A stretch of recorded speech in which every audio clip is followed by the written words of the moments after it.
When Andrew Astbury failed to turn up for work, his family and friends were immediately concerned. His van was parked in his driveway, and yet the 24-year-old was nowhere to be found. The investigation into his disappearance would lead detectives down a path of jealousy, hatred, and lies. Andrew's van was parked in a position where it is normally parked, at the top of the driveway. Andrew's wallet was in the van along with his mobile phone, and according to all who knew Andrew, he just never went anywhere without it. However, there was no damage to the vehicle, there was no signs around the vehicle on immediate inspection that anything untoward had taken place. We went into the house and it was quite obvious that Andrew hadn't slept in his bed. So it was obvious after speaking with friends, relatives and Andrew's girlfriend that he hadn't simply taken a day off work and gone to play golf and forgotten to tell someone about it. Andy was a very hard-working, dependable person. He had a courier delivery service, basically, and the restaurants that he delivered to depended upon him delivering every morning their food for that day. So for him not to turn up at work and not to deliver the food was just totally exceptional. Well, I suppose initially our thoughts were that any number of things may have occurred to Andrew. We weren't sure whether we were in fact investigating a crime at that stage or whether there was a legitimate reason for Andrew not to be found. So we had to explore all avenues. The police raised things like, was he in money trouble? Was he involved in criminal activities or drug activities? As he was a distributor, driving around a lot? Was he involved in something that was not quite right? As he searched the area, John Astbury found some unusual spots on the road outside his son's house. And walking down the road, I saw what looked like crushed cherry marks, red, sticky.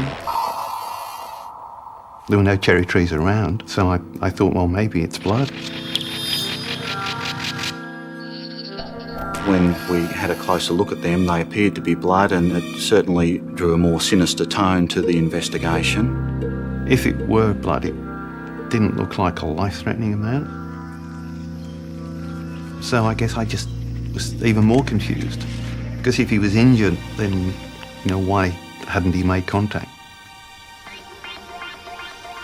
We immediately sort of started to search the area to see if he was lying unconscious in the bush somewhere close by. And there was another concern.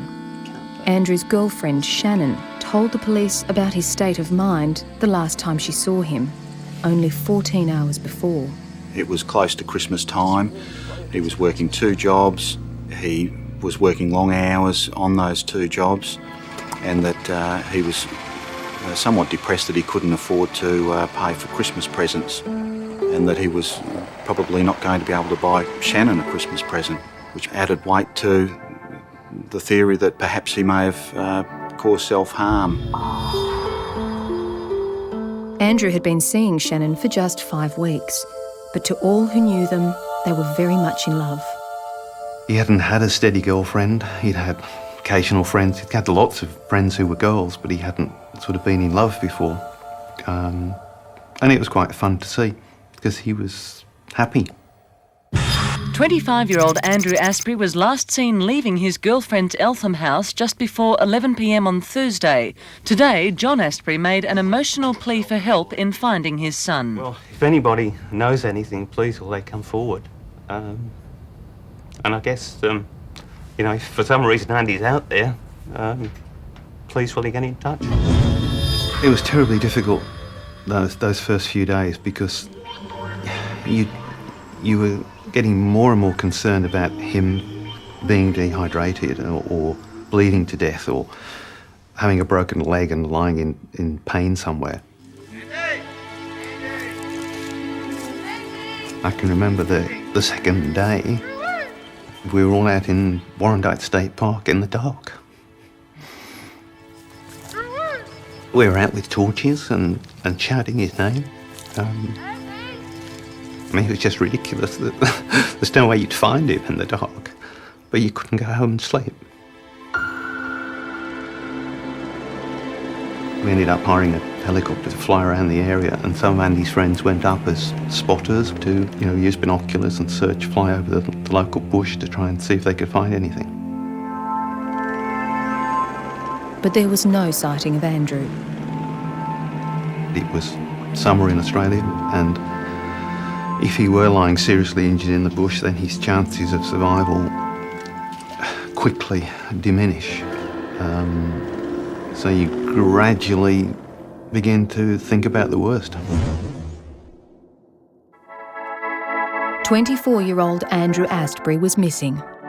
His van was found outside his home, yet his wallet and mobile phone remained on the driver's seat. Spots of blood, identified as Andrew's, were found on the roadway outside.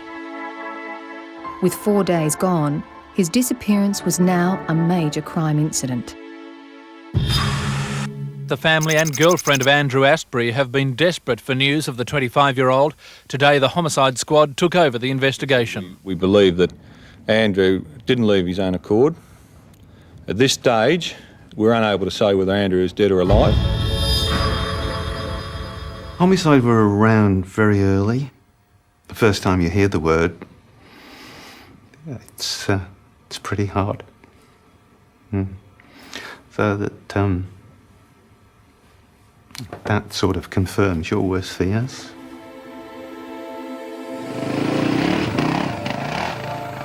We were told by the local CLB that they'd used the SES over the weekend to search the area, mainly in the area where they'd found the blood droplets. Once we took over the investigation, we decided that we'd use our search and rescue team to search the entire area for the full length of the roadway outside his home and the grass bank outside the house as well. And they discovered a blood-stained knife just off the edge of the roadway. There was quite a pool of blood in that area. And there was also a piece of cardboard with a very partial shoe impression. Both the knife and the cardboard were sent back to the crime scene lab. Detectives hoping that either piece of evidence would lead them to or link them to a crime scene. We had a look at the scene itself. It was obvious that there was too much blood for just a simple accident. We now believe that we were looking at a homicide rather than just a missing person. So it now seemed Andrew was dead. But where was his body? The crime scene may well give detectives a clue. And for that, the forensic team would need to use a standard tool of their trade. And it required total darkness. Luminol's a test that can find very small amounts of blood that aren't visible to the naked eye. It can be very helpful when you are following a trail that you can't actually see. It can pick it up in the night and it'll glow where the blood is. Luminol normally just reveals blood splatter or small pools of blood, but this is quite an extensive trail. And that blood trail extended over nearly 300 metres through the bushland and underneath trees and through the scrub. Could have lent itself that the person was just seriously injured at that stage, but with the amount of blood where the knife was found, it didn't lend itself that the person had walked off. More likely they'd been carried or dragged away. But was it someone large and strong that could carry a body away, or was it somebody helping to carry the body away? Once we got to the end of the Luminol trail, we found another pool of blood right beside a driveway. It just became apparent then that a vehicle had been used to then take the body away. I had no doubt in my mind from that moment that Andrew was dead.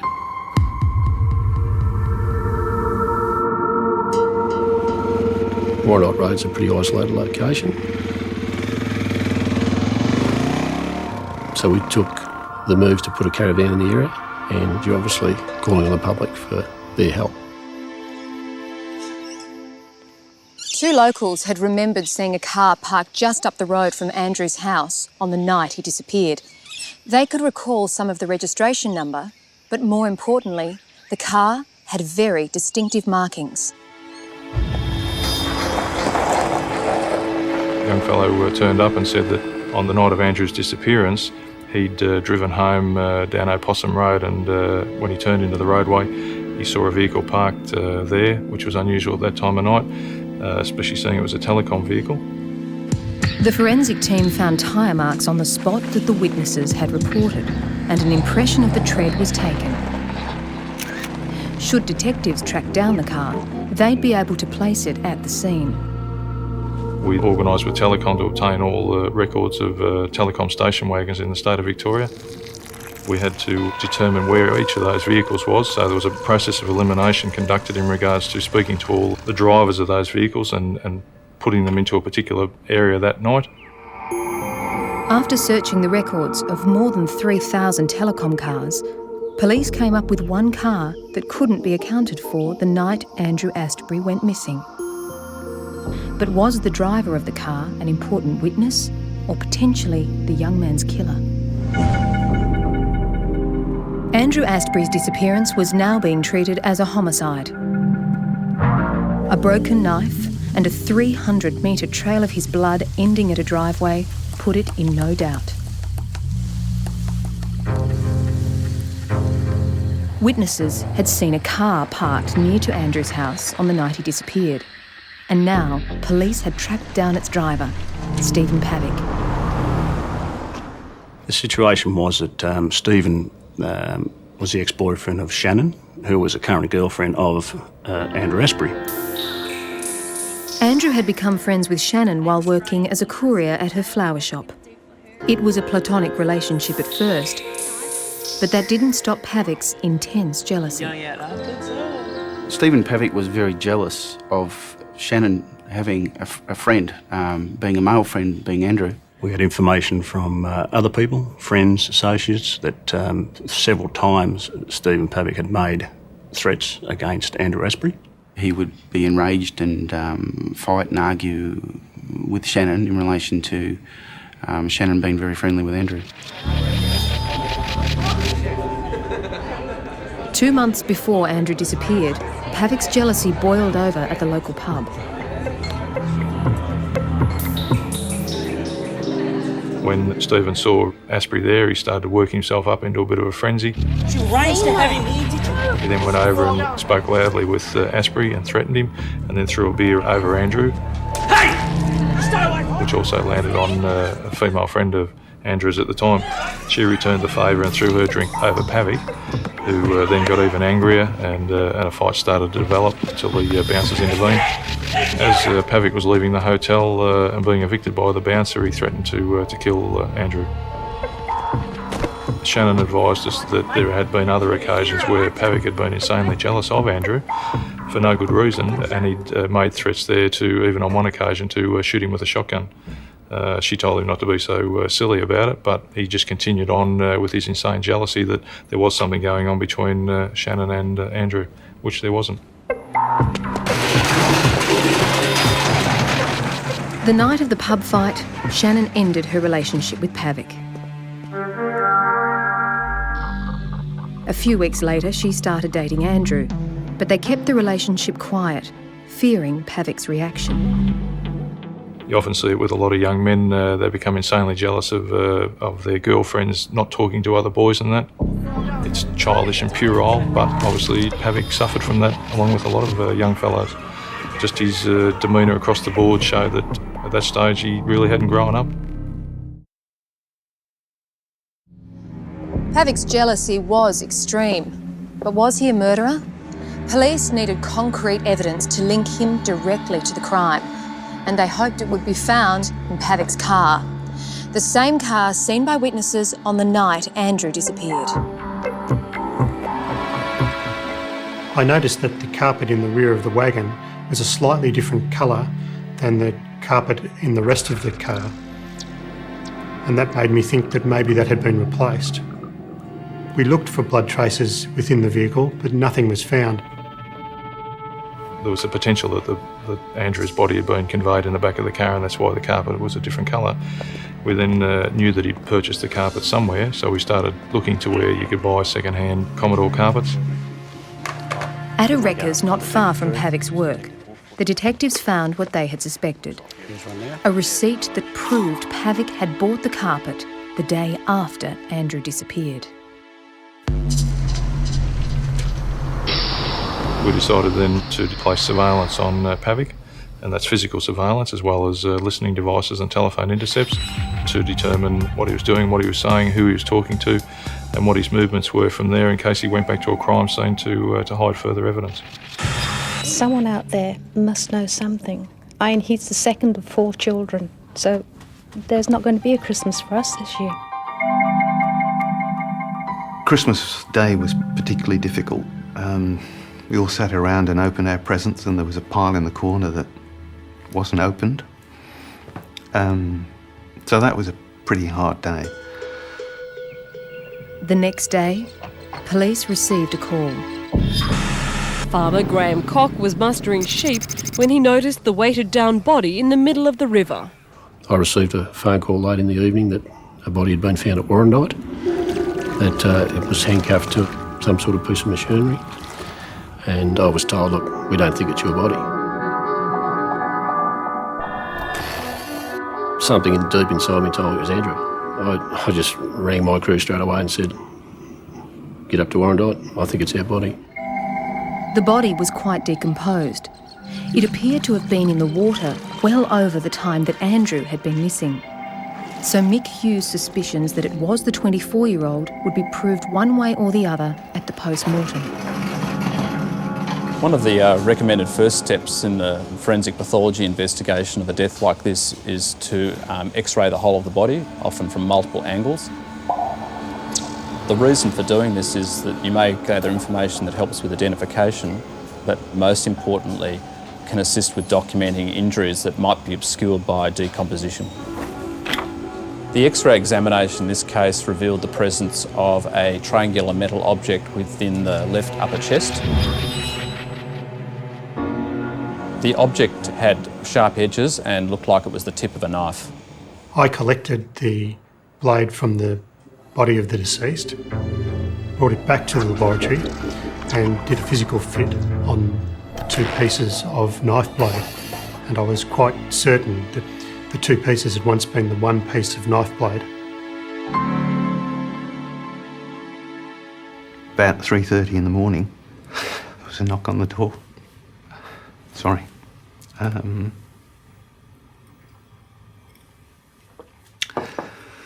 And the homicide squad were there and said, shall we put the kettle on?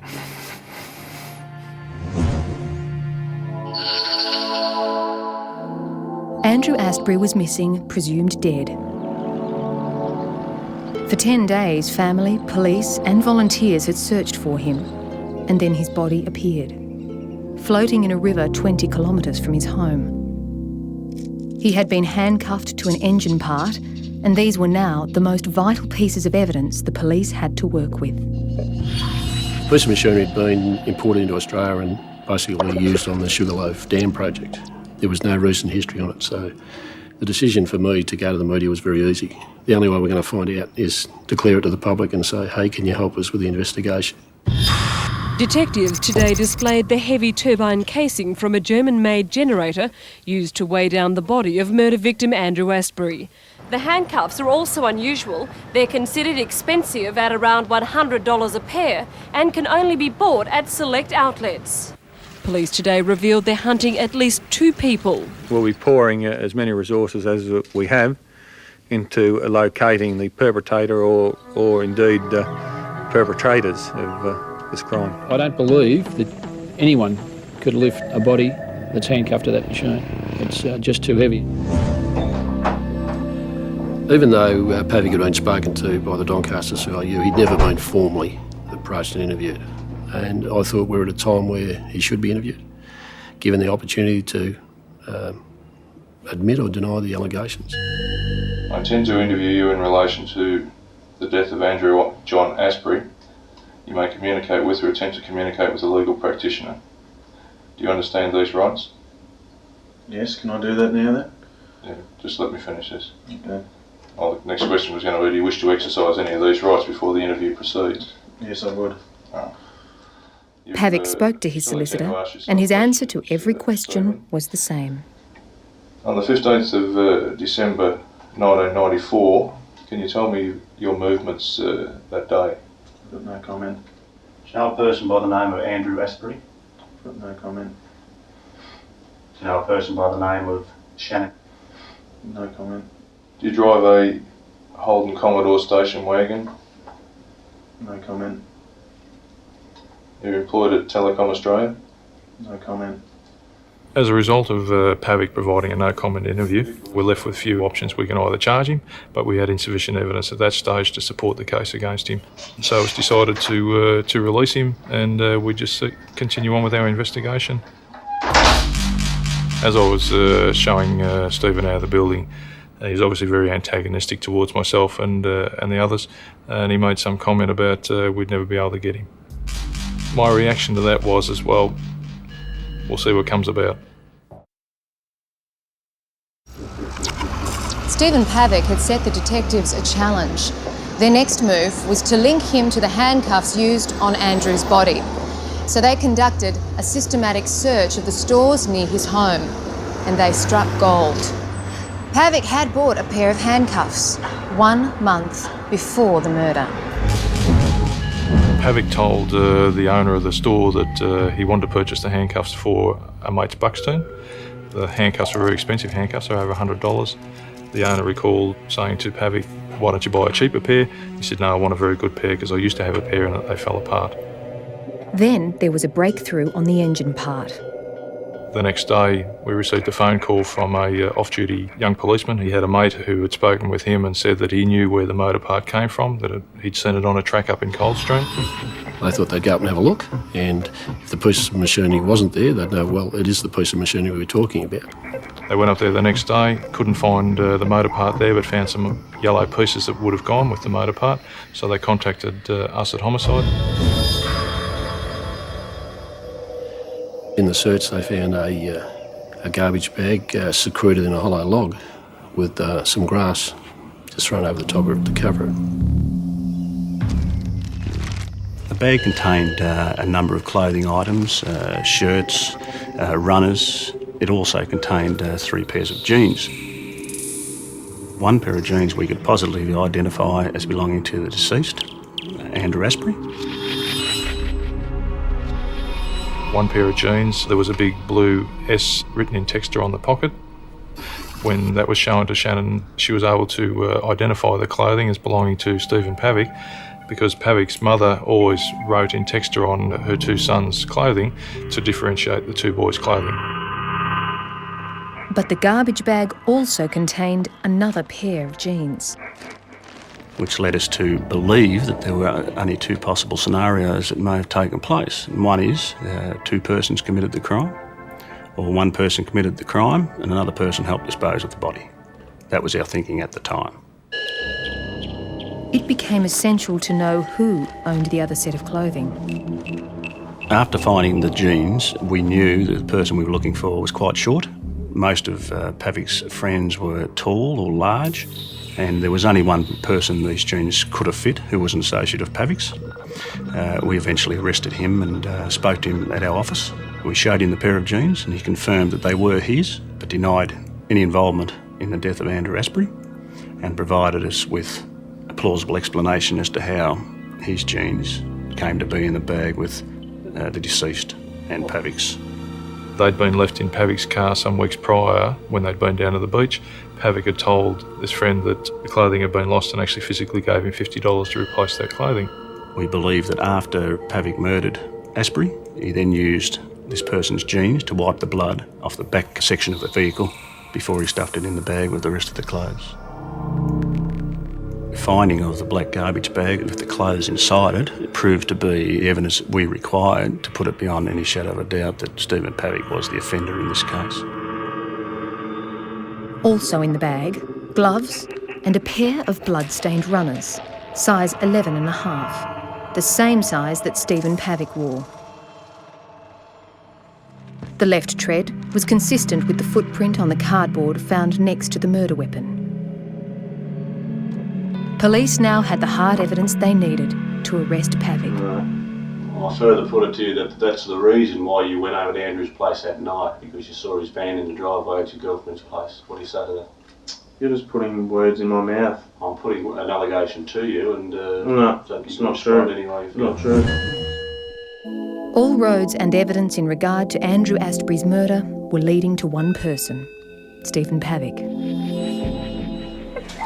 Not only had he threatened Andrew 2 months before, but his bloodied shoes, jeans and gloves were found in a garbage bag near to where Andrew's body was found. This morning, homicide detectives arrested a 24-year-old Eltham man at his work in Preston and are questioning him over the killing. Do you know anything in relation to the disappearance and murder of Andrew Astbury? Yes. What can you tell me about it?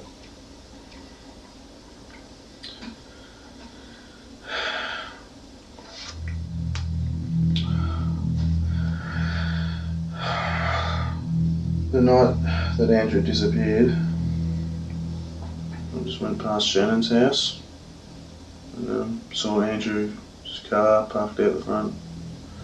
Just went home. And what have you done once you got home? I just sat down on my bed for a while and just had a beer. And while you're sitting there having a drink, what's happened then? I was just started thinking about Andrew's car being at the front of Shannon's house. Mm-hmm. I wanted Shannon to be my girlfriend again, so I just wanted to find out what was happening, if he was going out with her or anything. Mm-hmm. Just in case he was, I wanted to like scare him a little bit. I didn't want to hurt him. That's just one thing I didn't want to do. I didn't want to hurt him. I didn't want to cause him any pain or anything like that. I just wanted to scare him a little bit and find out what's happening. So I went into the garage and grabbed a fishing knife, got in the car and drove to Warrandyte.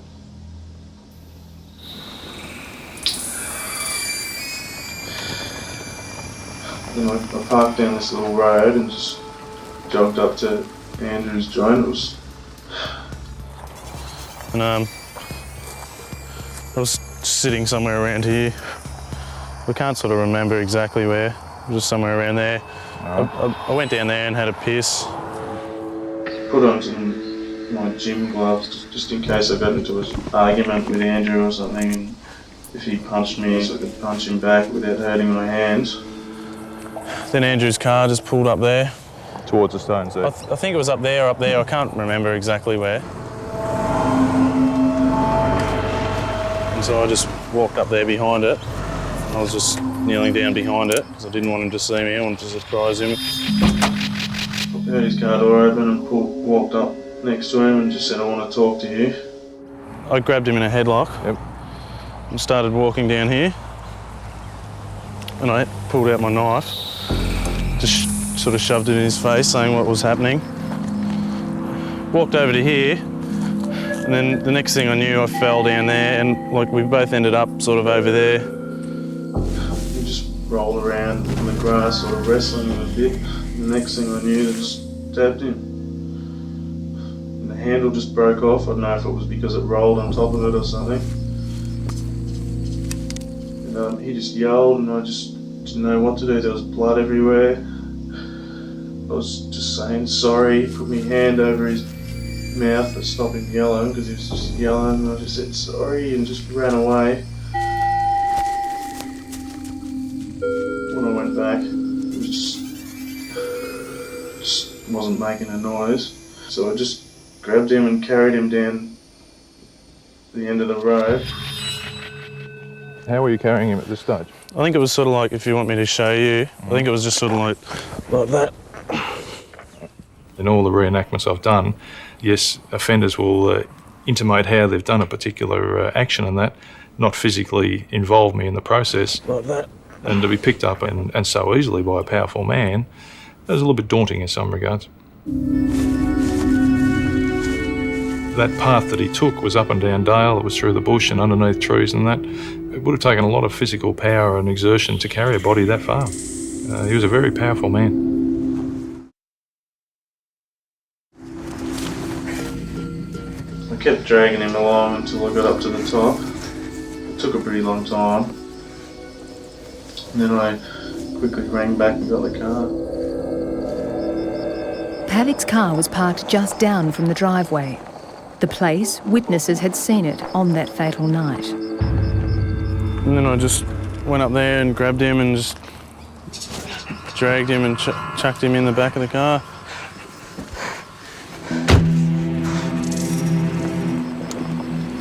Pavick then drove Andrew's body to bushland, 20 kilometres away.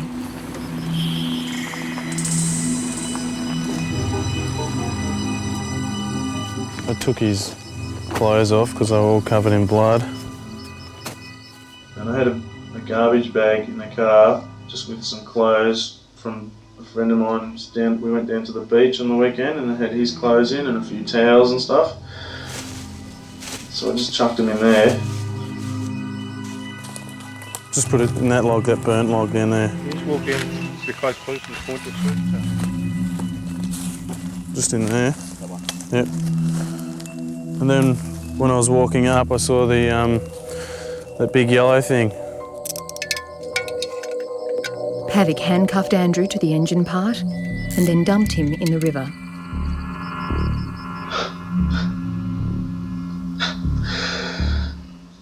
Pavick cried at one stage of the interview.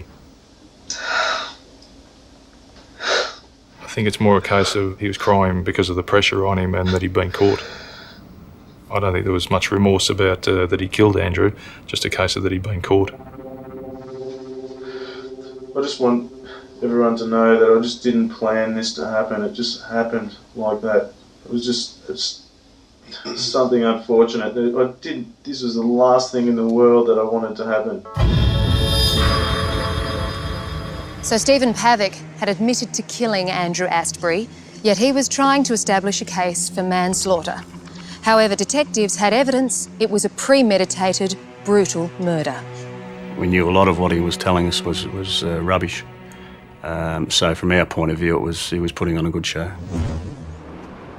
Homicide Squad detectives led Stephen Francis Pavick into the City Watch House late last night after a day of questioning. 24-year-old Stephen Pavick had been charged with the murder of Andrew Astbury. He had told police that he was there the night Andrew died, but Andrew's death was an accident. I just want everyone to know that I just didn't plan this to happen. It just happened like that. It's something unfortunate. This was the last thing in the world. Throughout his interview and walk around with the police, he reiterated this a number of times. Look, I didn't mean to hurt him down there. Look, I didn't want any of this to happen, and it's just sort of happened. I just want to say that, like, I didn't want this to happen, and I feel terrible about it all. We knew exactly what had taken place, and we knew that he was setting up a manslaughter defence. We knew a lot of what he was telling us was rubbish.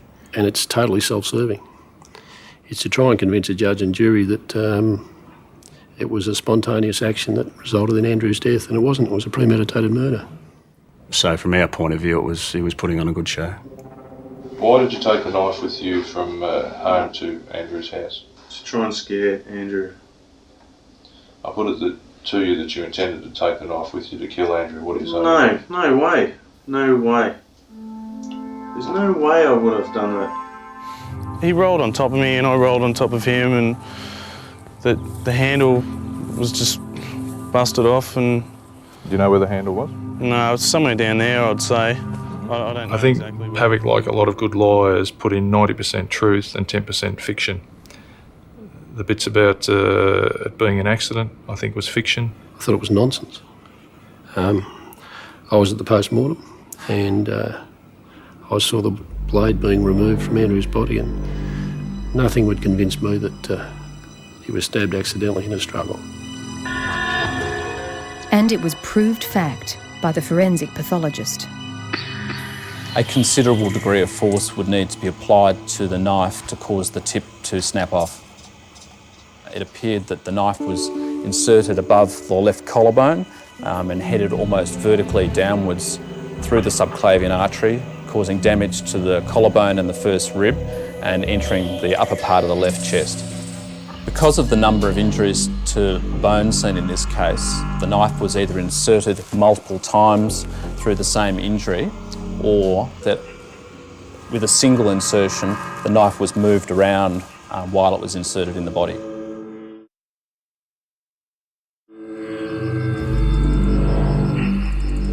These features are not consistent with accidental injury and are most consistent with intentional injury.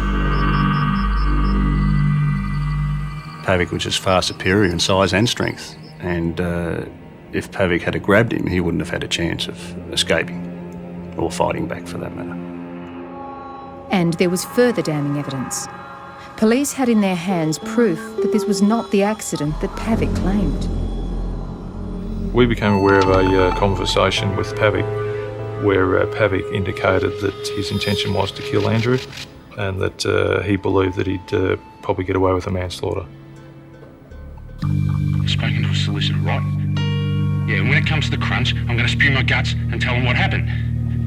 I stabbed the... probably get away with manslaughter. We just have to make sure that, no one knew it was premeditated.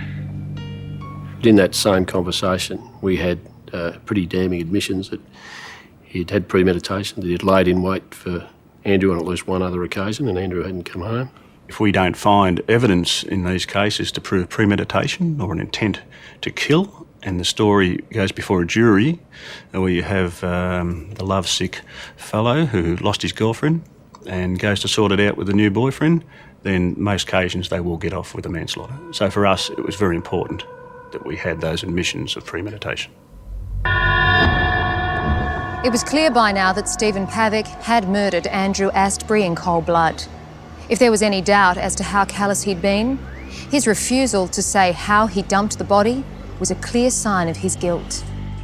Just down there and across through there, then down and then just down to the river. Oh, do you want to come down with us? Look, I don't know, this is sort of dragging on a bit. You sort of know everything now, don't you? Well, we just want to see which way you've come down here, Steve.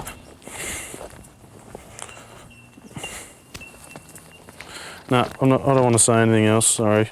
Sorry? No, I'm not saying anything else about this. There's a massive hill there, it's just... Sorry. When we stopped the tape and asked him why he didn't want to continue at that stage, he said that he'd thrown the body over a cliff and the jury would convict him without a worry in the world if they knew of those things, so he didn't want to continue at that stage. The way he treated the body was disrespectful. I mean, he stripped the body down, he threw away jewellery and items of identification. He's dragged the body through the bush, he's thrown it over cliffs, he's weighted it down, thrown it into the river. He had no concern about what he was doing to Andrew's body. He just wanted to do what he had to do to get rid of the body. Andrew Astbury's family and friends walked from the Supreme Court relieved at the guilty verdict, but still reeling from his brutal slaying. At Andrew's funeral, the celebrant said, "Let justice prevail." And it's good to see it does. There was a big sense of relief when they reached a guilty verdict. It really helped to have confirmed what we felt, that there was no way that this wasn't planned. Well, the murder conviction was important to me, and I've got to be honest, it gave us a great deal of satisfaction from the point of view of we're a bit of a silent witness, I guess, for Andrew too, is Andrew's the only other person that knows the true version of events, and he can't speak out, he's dead. So our role is really his representative. So from my point of view, for the Astbury family, for Shannon, for Andrew himself, it was very, very important, and it was very satisfying to take it from a manslaughter to a murder. Jilted lover Stephen Francis Pavic has been sentenced to a minimum 13 years jail for murdering a man who'd begun dating his ex-girlfriend. I can never forgive Pavic. I would lock the door and throw the key away. I don't think he should be allowed back into society. I mean, he'll be, if he gets out for good behaviour, he'll be 38 when he's released. That will be in 2008. My opinion of Pavic's a coward and a bully. He's a cowardly assassin who lay in wait for a smaller, weaker man. They're not the actions of a true man. Texas, 1988. Heat shimmers over a two-lane highway, the kind of road that cuts through nowhere and never stops long enough to remember your name. It's a Friday evening in late June, the air thick with dust, gasoline, and something else no one notices yet.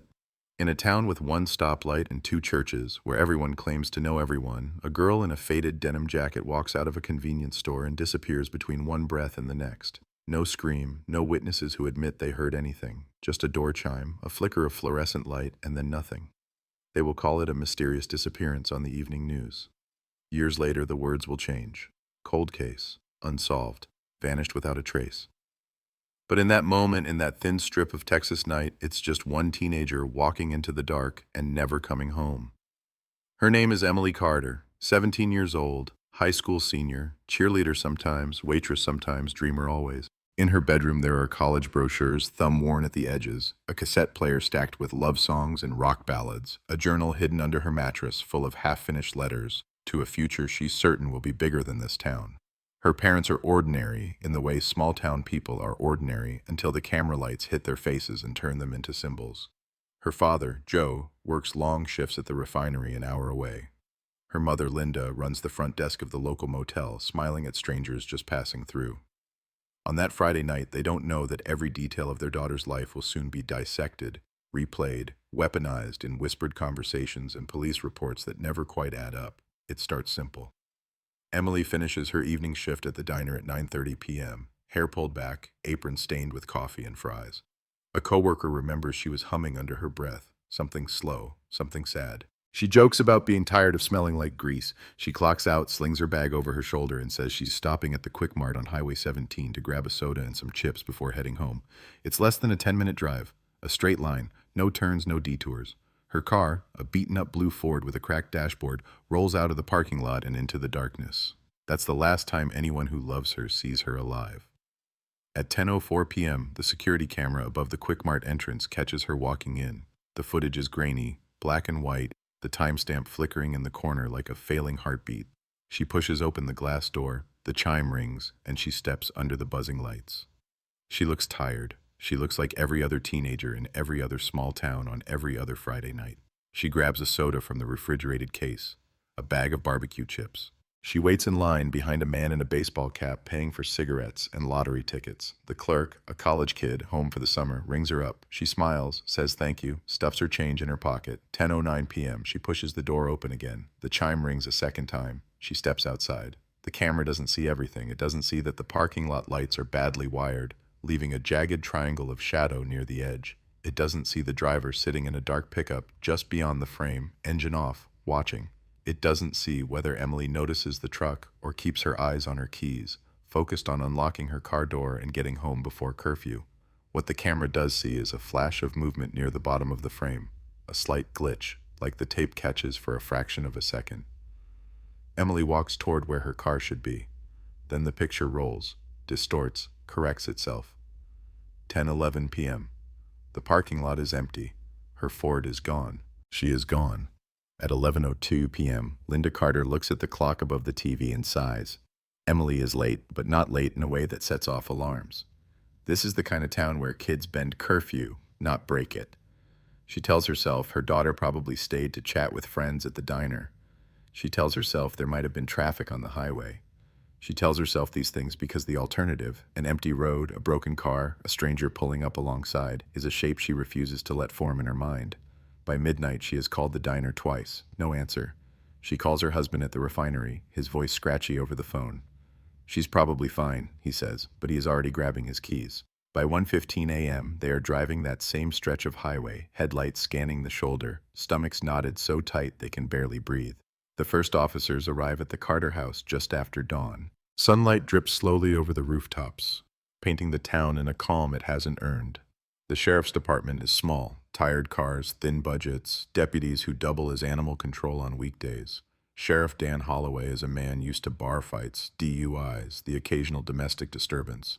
Missing teenagers are almost always runaways, angry kids cooling off at a friend's house. He says those words to himself as they sit in the Carter living room, surrounded by family photos and the stale smell of last night's coffee.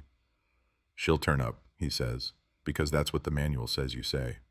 But Linda's eyes are wide and glassy, and Joe's hands shake when he passes over the Polaroid of Emily they keep on the mantel. "This isn't like her," Linda whispers. "Something's wrong." The timeline is rebuilt in simple, brutal lines. Last seen at 9:30, leaving the diner. Quick Mart footage at 10:04 and 10:09. No more sightings. No one remembers seeing her Ford on the road. No accidents reported. No calls from a broken payphone along the route. Sheriff Holloway stands in the Quick Mart office that afternoon, watching the tape loop again and again. The image of the girl in the denim jacket walking out the door burned into his brain like an after image. He rewinds, plays it back in slow motion, watches the glitch, the tiny distortion over and over. It lasts less than a second. Just enough time for something to go wrong. By nightfall, the story has already grown teeth. At the diner, the regulars lean close over their coffee, voices dropping as the neon sign outside flickers. Heard she never made it to the store. Heard there was blood on the road. Heard she ran off with some boy. The truth is smaller and sharper than any of these rumors, lying in the empty space between facts. At the high school, kids gather in small circles, whispering, replaying every interaction with Emily in their heads. Was she upset? Did she say goodbye differently? Did she know something? The principal calls an assembly, his voice solemn as he asks anyone with information to come forward. In the back of the gym, a girl who shared a locker row with Emily bites her lip until it bleeds. She's certain she saw a truck following Emily's car a few nights earlier. She doesn't tell anyone. Not yet. The search starts with flashlights and ends with floodlights. Deputies and volunteers comb the ditches along Highway 17, boots crushing dry grass, calling her name into the heavy air. A helicopter from the neighboring county sweeps low over the fields, its blades chopping the silence into nervous pieces.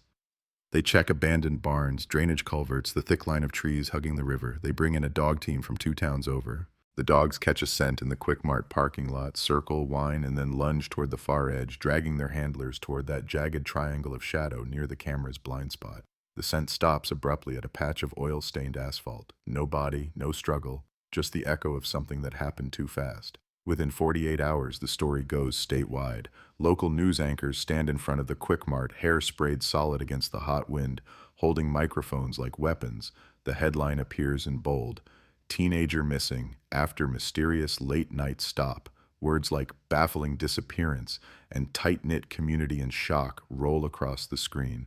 They show her yearbook photo, the one where she's trying not to smile too wide. They show the Ford, now a phantom. They show the sheriff at a press conference, squinting into the cameras, saying they are pursuing all leads. The anchor's voice drops half an octave when she says no suspects have been named. At home, people shake their heads and lock their doors a little earlier that night. Behind the scenes, the investigation narrows its focus. Family first. It's always family first. Joe and Linda answer the same questions in slightly different ways, exhausted and raw. Where were you that night? Did Emily have any enemies, any boyfriends you didn't approve of? Did she ever talk about leaving? The detectives flip through her school notebooks, her workplace schedule, her phone numbers scribbled on scraps of paper. They listen to the messages on the family's answering machine, cousins checking in, a teacher reminding her about an assignment, a boy from chemistry class awkwardly asking if she wants to study sometime. Nothing jumps out, no threats, no warnings, just the ordinary background noise of a teenage life. Then the focus shifts outward. The Quick Mart clerk, he remembers the man in the baseball cap ahead of Emily in line, mid-30s maybe, tall, wore a plaid shirt, smelled like motor oil, paid cash, bought cigarettes and a 6-pack of beer. The clerk can't remember his face clearly. He thinks he might have driven a truck, or a sedan, or something with a loud engine. The description is useless. Still, the sheriff's department sketches out a generic face anyway. They tape it to the bulletin board in the station. They send it to the news. Person of interest, the crawl beneath the image reads. The phone lines light up with tips, most of them nothing. A man at a gas station, a guy at the bar, a stranger on the road. Everyone starts seeing him everywhere. The weeks crawl by. Posters with Emily's face curl at the corners in the heat. The reward fund grows with coffee can donations from the diner and crumpled bills from people who never met her but feel the loss anyway. The search area widens, then widens again, stretching out like a rubber band until it feels ready to snap. Deputies grow quieter. Leads get colder. The national media moves on to the next story. But in town, the disappearance hangs in the air like the smell of rain that never comes. Parents start driving behind their kids to and from school, headlights lingering in rearview mirrors. Girls avoid the Quick Mart after dark. The empty space where Emily's car should have been becomes a black hole of speculation. In the Carter house, time fractures. There are the days before June 24th, 1988, and then there are all the days after. Linda stops sleeping. She sits at the kitchen table long after midnight, staring at the phone as if she can will it to ring. Joe throws himself into extra shifts because it's easier to move heavy machinery than to move the weight pressing on his chest. Her room stays exactly as she left it.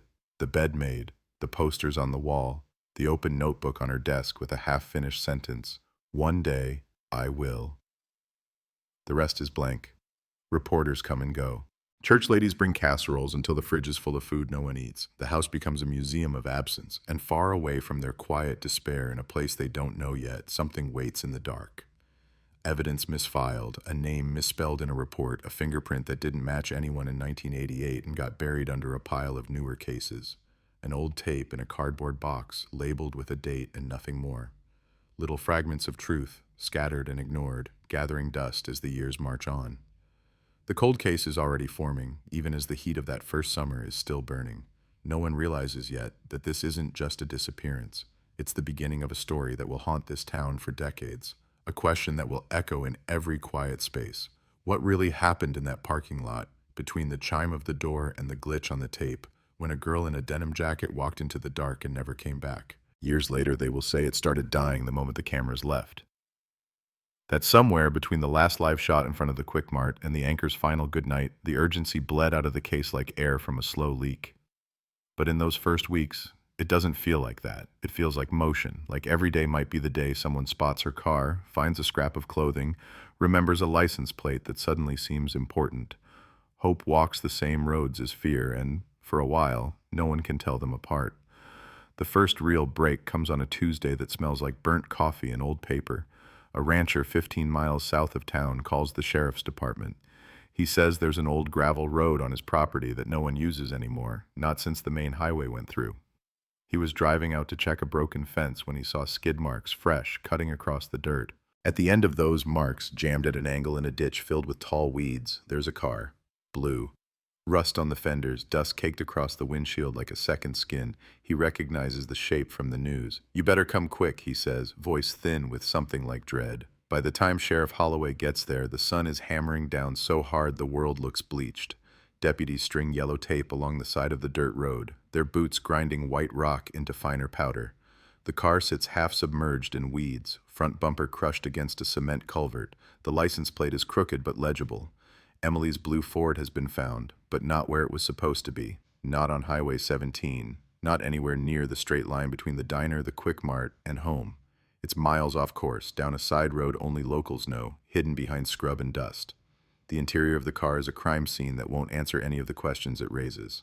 The driver's side door is closed but unlocked. The keys are not in the ignition. There's no sign of a struggle, no broken glass, no blood smeared across the seats. Her purse is gone. Her soda and chips are gone. The floor mats are muddy, though it hasn't rained in days. On the passenger seat, there's a single folded flyer from the diner advertising their next all-you-can-eat pancake night. On the back of it, in blue ink, someone has scribbled a phone number with no name attached. 10 digits, an area code that matches the next county over. It could mean everything. It could mean nothing. They dust the car for prints. They find plenty. Emily's, smudged across the steering wheel, the door handles, the mirror. Her parents, a few belonging to friends who've ridden with her, and then there are prints that come back as unknown male.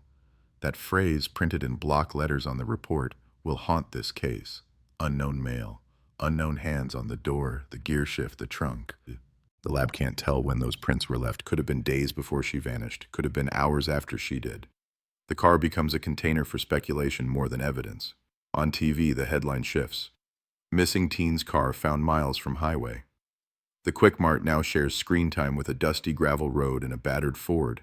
Reporters talk about foul play strongly suspected. They replay the security footage again, looping that last glimpse of Emily walking out of the store, then cross-cut it with a shot of the empty driver's seat in her car. It's an edit designed to twist the viewer's stomach. It works.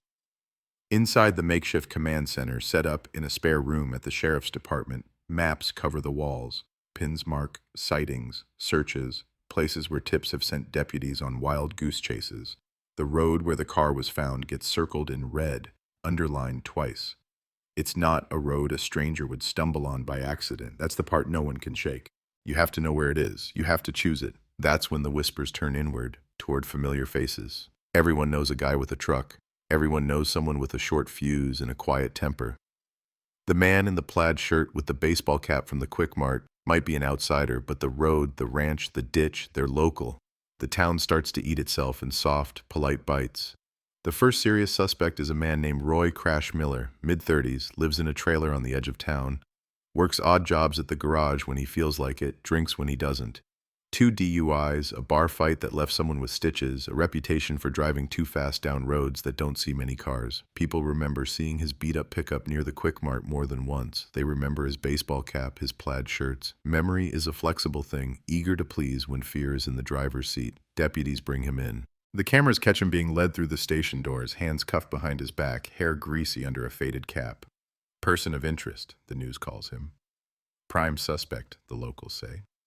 In the interrogation room, he smells like sweat and old cigarettes.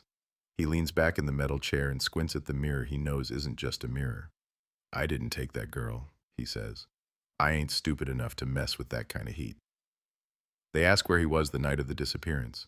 He says he was at the Rusty Spur, the kind of bar where the jukebox sticks on your least favorite song and the bathroom door never quite closes. The bartender confirms it grudgingly, says Crash was there most of the night, running up a tab and mouthing off to the pool table. Other patrons nod, say they saw him. The timeline has gaps, but nothing large enough to drive an abduction through without it scraping the sides. They ask about the car, the gravel road, the phone number on the flyer. He stares at them, anger and fear fighting behind his eyes. You're just looking for someone to hang this on, he mutters, voice trembling. They don't get a confession. They don't get anything they can use. In the end, lacking evidence, they release him. Outside the station, cameras flash. The headline shifts again. Questioned and released. But suspicion doesn't walk out with him. It sticks. At the grocery store, mothers pull their kids closer when he passes. At the gas station, someone scratches the word killer into the side of his truck. He moves his trailer farther out, down a rutted track that even cops don't bother driving unless they have to. Emily is still missing. The case is no closer to being solved. But for a while, the town can pretend the monster has a face. Weeks turn into months. The flyers fade from bright white to a sickly yellow. The edges tear in the wind. The reward sits in a bank account, growing, untouched. Deputies who started the search with straight backs and determined eyes now slump a little more in their chairs. They get new cases, burglaries, assaults, less frightening, more solvable crimes. Emily's file grows thicker, but not deeper. Every new report is a repeat of an old fear. Suspicious vehicle, possible sighting, unconfirmed scream. They chase them all. They find nothing. There's a moment, small and terrible, when the case quietly crosses an invisible line. It happens one evening when Sheriff Holloway is alone in his office, the precinct humming with the low, tired noises of a department at the end of its shift. He opens the Carter file to add another piece of paper. Lab results, negative, no match, another dead end. And as he slides it in, the file resists. It's too full now. It bulges, refuses to close neatly. He presses it down harder, forces the metal prongs through the hole. The cardboard strains. This is what a cold case looks like when it's still hot enough to burn his fingers. Outside, in the quiet grid of streets, time moves differently. At the high school, Emily's locker stands empty for a year, then 2, then 3. New freshmen walk past it without knowing why the older kids glance at it and then quickly look away. The chair she used to sit in at the diner becomes just another seat. The girl who once considered telling someone about the truck that followed Emily that one night eventually convinces herself she imagined it. Or she tries to. The mind is good at filing away what hurts. For the Carters, there is no filing away. There is only before and after. And after stretches longer every day. The first Christmas without her, there's an extra stocking hanging under the mantel. By the second, it's gone. Not because they've forgotten her, but because the sight of it feels like a wound that refuses to clot. They keep her room the same, but after a while the air in it grows stale. Dust collects on the cassette player, on the college brochures, on the unfinished sentence in her notebook. Linda sits in the doorway some nights, unable to step in, unable to walk away. Joe avoids it altogether, as if the doorway itself is lined with broken glass. Every anniversary, the news comes back. The anchors have new hairstyles, new ties, but the footage is the same. The Quick Mart door chiming, the grainy figure in a denim jacket, the car in the weeds. 1 year later, the headline says. Then, 5 years later. 10 years later. The words change slightly, but the story doesn't. Cold case. Still unsolved. Family desperate for answers. Each time, Linda stares into the camera with eyes that have learned how to cry without tears. If you know anything, she says, voice steady, anything at all, please, call. The number at the bottom of the screen never changes. The calls get fewer and fewer. In the background of all this, the evidence sits in its own kind of purgatory. The blue Ford, after being picked clean by technicians, is moved to an impound lot behind the sheriff's department, where it slowly bakes under the Texas sun. The security tapes from the Quick Mart are copied, labeled, and placed in a cardboard box. The original recorder that glitched, some analog dinosaur with spinning heads and worn tape, is replaced with something newer, clearer, less prone to ghosts. No one ever quite figures out why the image stuttered at that exact moment. Maybe it was nothing. Maybe it was everything. The tape doesn't care. It just sits in the dark, wound tight around plastic spools, holding its secrets one frame at a time. Years pass. Deputies retire. New faces arrive, bright with academy training and the belief that they will be the ones to do what the others couldn't. The Emily Carter file becomes a training tool, a cautionary tale. This is what happens when the trail goes cold, an older detective says, tapping the bulging folder. This is why we move fast in the first 72 hours. They flip through the pages, frown at the photocopied flyers, trace the map lines with their fingers. To them, 1988 is history, a different world. No cell phones, no security cameras on every corner. No DNA database big enough to turn unknown male into a name. And yet the case refuses to stay entirely in the past. Every so often, something nudges it back into the present. A hunter finds a scrap of fabric in the woods and thinks it might be hers. It isn't.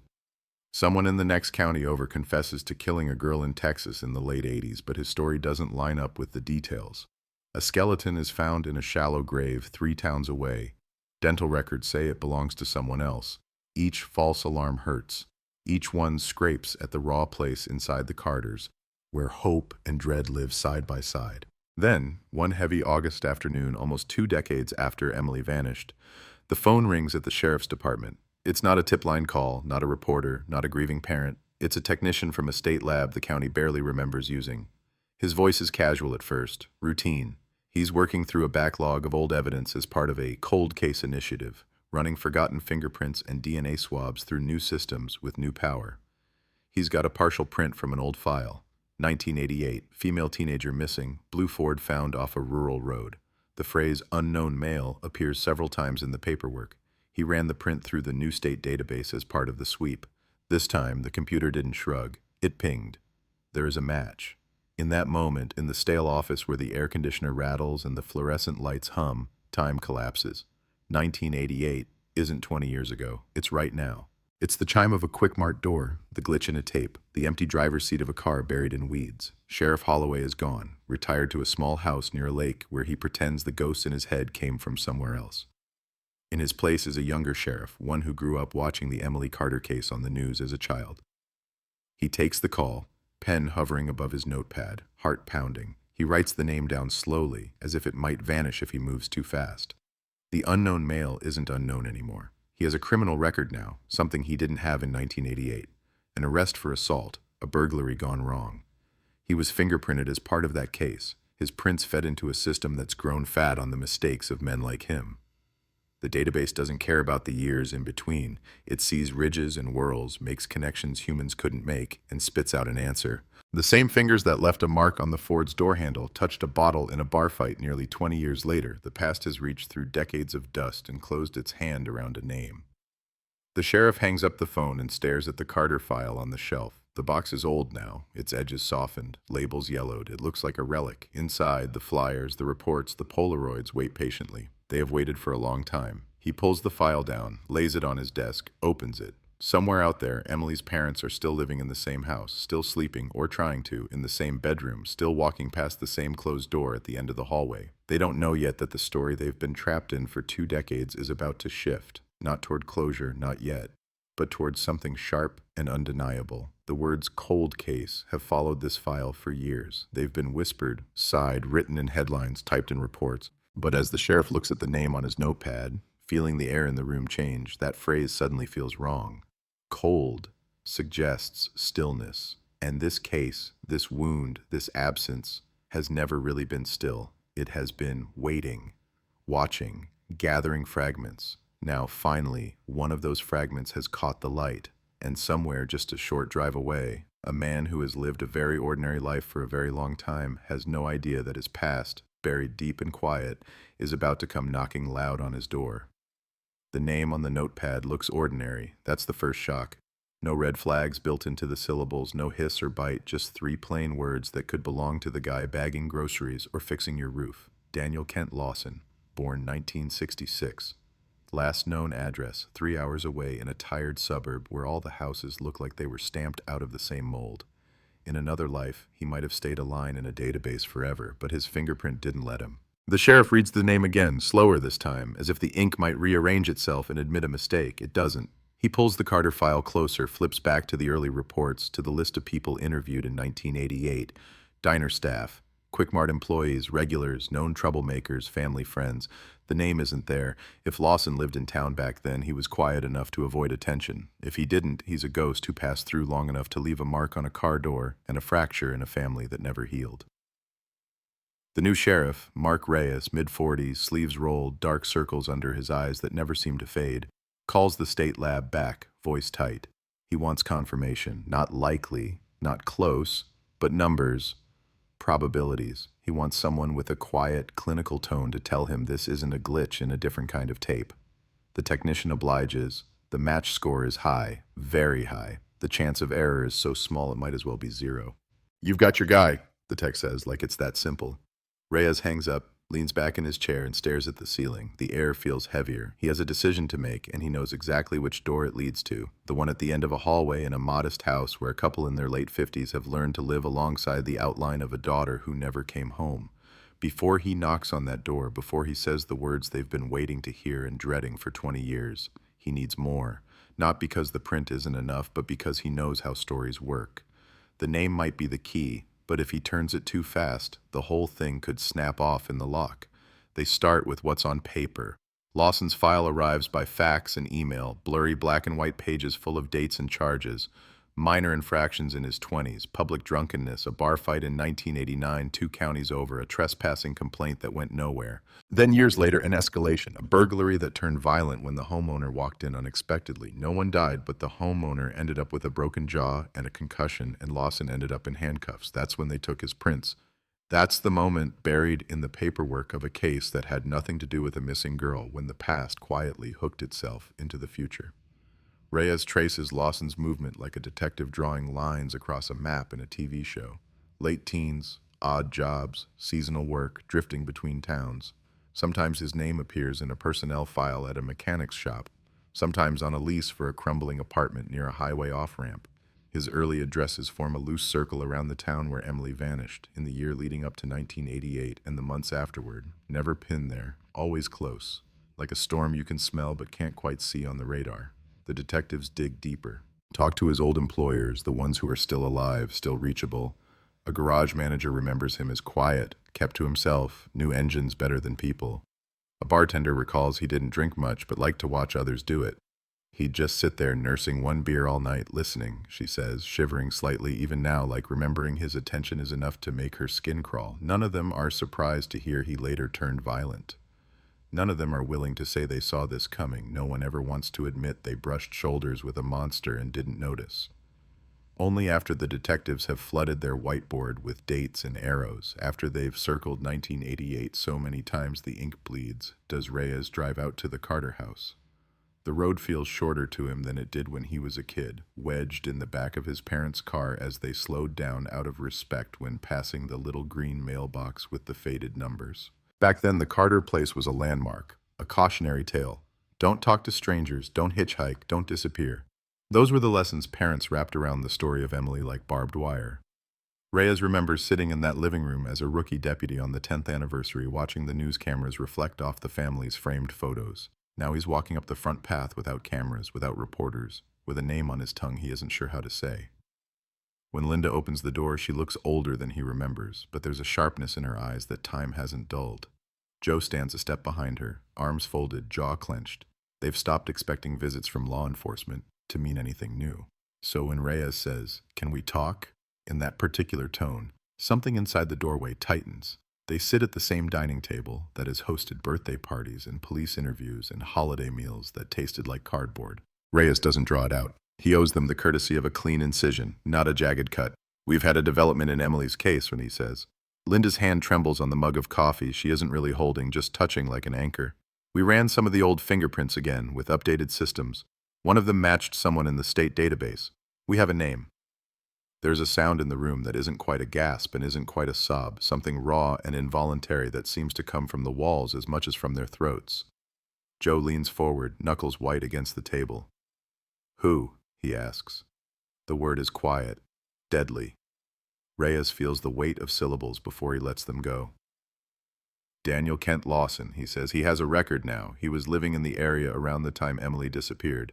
One of his prints is on the door of her car." Silence sits down with them. Linda's eyes fill, but the tears don't fall. "Does that mean you found him? Does that mean she..." She can't finish the sentence. The present tense and the past fight for space in her mouth. "It means we have someone we need to talk to," Reyes says carefully. He doesn't say what he's really thinking, that a man who left his fingerprint on a missing girl's car and then walked away for 20 years is not someone who makes happy endings. "We're going to reopen the investigation fully. We're treating this as an active case again. I wanted you to hear it from me before you saw it on the news." For the first time in a long time, the word news doesn't sound like an old wound. It sounds like a match striking. Joe sits back, eyes shining with something brittle. "So he's the one," he says. "He took her." It's not a question, not really. It's a verdict he's waited 2 decades to deliver. Reyes doesn't answer directly. "We're going to do everything we can to find out exactly what he did," he says. "And why." Back at the station, the reopening of the case feels like a storm front moving in. Old file boxes are hauled out of storage, dust shaking loose like ghosts. Younger deputies who grew up hearing about Emily the way kids hear about urban legends watch the older ones with a mix of respect and unease. The Carter board goes back up in the briefing room. School photo, car photo, Quick Mart stills. The faded flyers are replaced with fresh copies that somehow feel more brutal in their crispness. Above it all, on a separate printout taped dead center, is Lawson's mugshot from his last arrest. He doesn't look like a monster in that photo either. He looks tired, hollow-eyed, stubble along his jaw, hair receding. The kind of face you'd forget as soon as it looked away. But monsters don't always roar. Sometimes they murmur. The plan comes together fast. Lawson is living alone in a small rental house in that tired suburb 3 hours away. Works at an auto parts warehouse, according to his employment record. Pays his rent mostly on time. No wife, no kids. A neighbor describes him as keeps to himself in the bland tone people use when they're saying they've never really looked. No obvious reason for him to suspect his past has finally learned how to track him. Reyes pulls in the state police and the DA's office. A 20-year-old case with one fingerprint match is a tightrope. They can't spook him into running. They can't jump too early and risk a judge looking over the thinness of their evidence and shaking his head. So they do what modern cops do when they're chasing old ghosts. They start watching. Unmarked cars rotate past Lawson Street, engines idling low. They note when he leaves for work, when he comes home, how long he lingers on his small, cracked front step, smoking a cigarette he never seems to finish. They track the grocery store he uses, the bar he visits twice a week but never stays at long. They search his trash discreetly, gloved hands sifting through coffee grounds, junk mail, the mundane detritus of a life that seems almost aggressively normal. No trophies, no journals, no hidden box of Polaroids that neatly ties the past to the present. Evil, it turns out, can be very good at hiding in plain sight. When they finally knock on his door, it's a Wednesday afternoon, sky flat, air heavy. Reyes stands on the porch with a detective from the state, their badges visible but not screaming. Lawson opens the door halfway, chain still latched, eyes narrowing at the sight of law enforcement. He's older than his mugshot now, hair thinner, shoulders a little stooped. But there's a sharpness in the way he scans their faces that says he's not as lost in his own fog as his neighbors think. "Mr. Lawson," Reyes says. "I'm Sheriff Reyes from Greene County. This is Detective Holloway with the state police." The The name Holloway hangs in the air like an echo of another man who once paced in front of the Carter file, but this Holloway is younger, a different branch of the same tree, carrying his father's badge and his unfinished business. "What's this about?" Lawson asks. His voice is low, scratchy, suspicion baked into the vowels. "We'd like to ask you a few questions about an old case," Reyes says. "Something from 1988, a missing person." He watches Lawson's eyes carefully when he says the year. There's a flicker, small, but there. "I don't know anything about that," Lawson says too quickly. "I was just a kid then." "Were you?" Reyes asks softly. "You were 22. You worked at a garage in our county for a while. You lived in rented rooms. You drove an old truck." He doesn't know the make and model yet, not exactly, but he knows men like Lawson all orbit the same kind of vehicle back then. "We have some questions about a car your fingerprints were found on." That's when the chain slides back with a metallic clink. Lawson opens the door wider, but not out of hospitality. It's something more primal, fight or flight starting to warm up in his muscles. "You got a warrant?" he asks. "Not yet," Reyes says. "We're just talking right now. You want a lawyer, you're free to get one. You're not under arrest." "Not yet." The phrase hangs between them. Lawson's gaze flicks past them, scanning the street, counting unmarked cars he can't quite identify, but feels all the same. His tongue wets his lips. Inside the house, on a table by the door, there's a set of keys, a half-finished sandwich, a stack of unopened mail, ordinary things that suddenly look like props he's forgotten his lines around. "I got nothing to say," he mutters. "This some kind of mistake." "Maybe," Reyes says, and it's the first lie he's told today. "But we both know how fingerprints work. They don't end up on a stranger's car by accident." Lawson's jaw tightens. "Oh, I worked on cars," he snaps. "Back then, people brought them in. I touched them. That's what mechanics do. You going to bust every grease monkey in Texas for leaving a print?" It's a plausible answer, rehearsed or not. Reyes files it away, knowing the DA will dissect that line later. "This wasn't in a shop," he says. "Her car was found abandoned on a ranch road, and you left your print on the driver's side door. A girl went missing, 17. You remember Emily Carter?" The name is a detonator. Even if Lawson hadn't watched the news back then, and it's hard to imagine anyone in a 100-mile radius didn't, he would have heard it, at bars, at the garage, in whispers. Lawson's eyes flicker again, this time with something like recognition and annoyance, fear. It's there and gone too fast to pin. "Never heard of her," he says. Reyes knows the dance. They won't get a confession on a front porch on a Wednesday. They're laying groundwork, showing face, putting a crack in whatever story Lawson has built for himself about 1988. They hand him a card anyway. "If you think of anything," Reyes says, "give us a call. We'll be in town for a few days." Lawson takes the card like it's something poisonous. The door closes. The chain slides back into place. Back in the car, Holloway stares at the house. "You think he's our guy?" he asks, even though he already knows the answer. "He's someone's guy," Reyes says, "and his fingers were on Emily's car. That's enough to keep pulling." As they drive away, curtains twitch on either side of the street. Neighbors who never learned his name beyond the quiet one in number 12 now feel a cold trickle down their spines. There's something about seeing unmarked sedans outside a house, cops on a porch, that rearranges the stories they've been telling themselves about the people they live next to. That night, in a house miles away, Joe and Linda sit side by side on their couch, the TV dark, the room lit only by a lamp that makes everything look softer than it is. They don't know the details yet of the visit, the porch, the card. They only know a name and a fingerprint and the sudden, terrifying possibility that after 20 years of asking the same question, they might actually get an answer. In the stillness, Linda whispers something she hasn't said in years. "What if I don't want to know?" she asks. It's a quiet confession, the kind people keep to themselves because they sound ungrateful. For 2 decades, she's wanted nothing but the truth. Now, with the door cracked open and a name on the other side, she realizes the truth might be so ugly it poisons whatever's left. Joe takes her hand, rough palm against trembling fingers. "We've lived with not knowing," he says, voice thick. "And it's killing us. Maybe knowing will hurt, but at least it's an ending. Right now we're stuck in the middle. Out there in the dark between their house and Lawson's small rented place, the case stretches across time like a wire-pulled taut.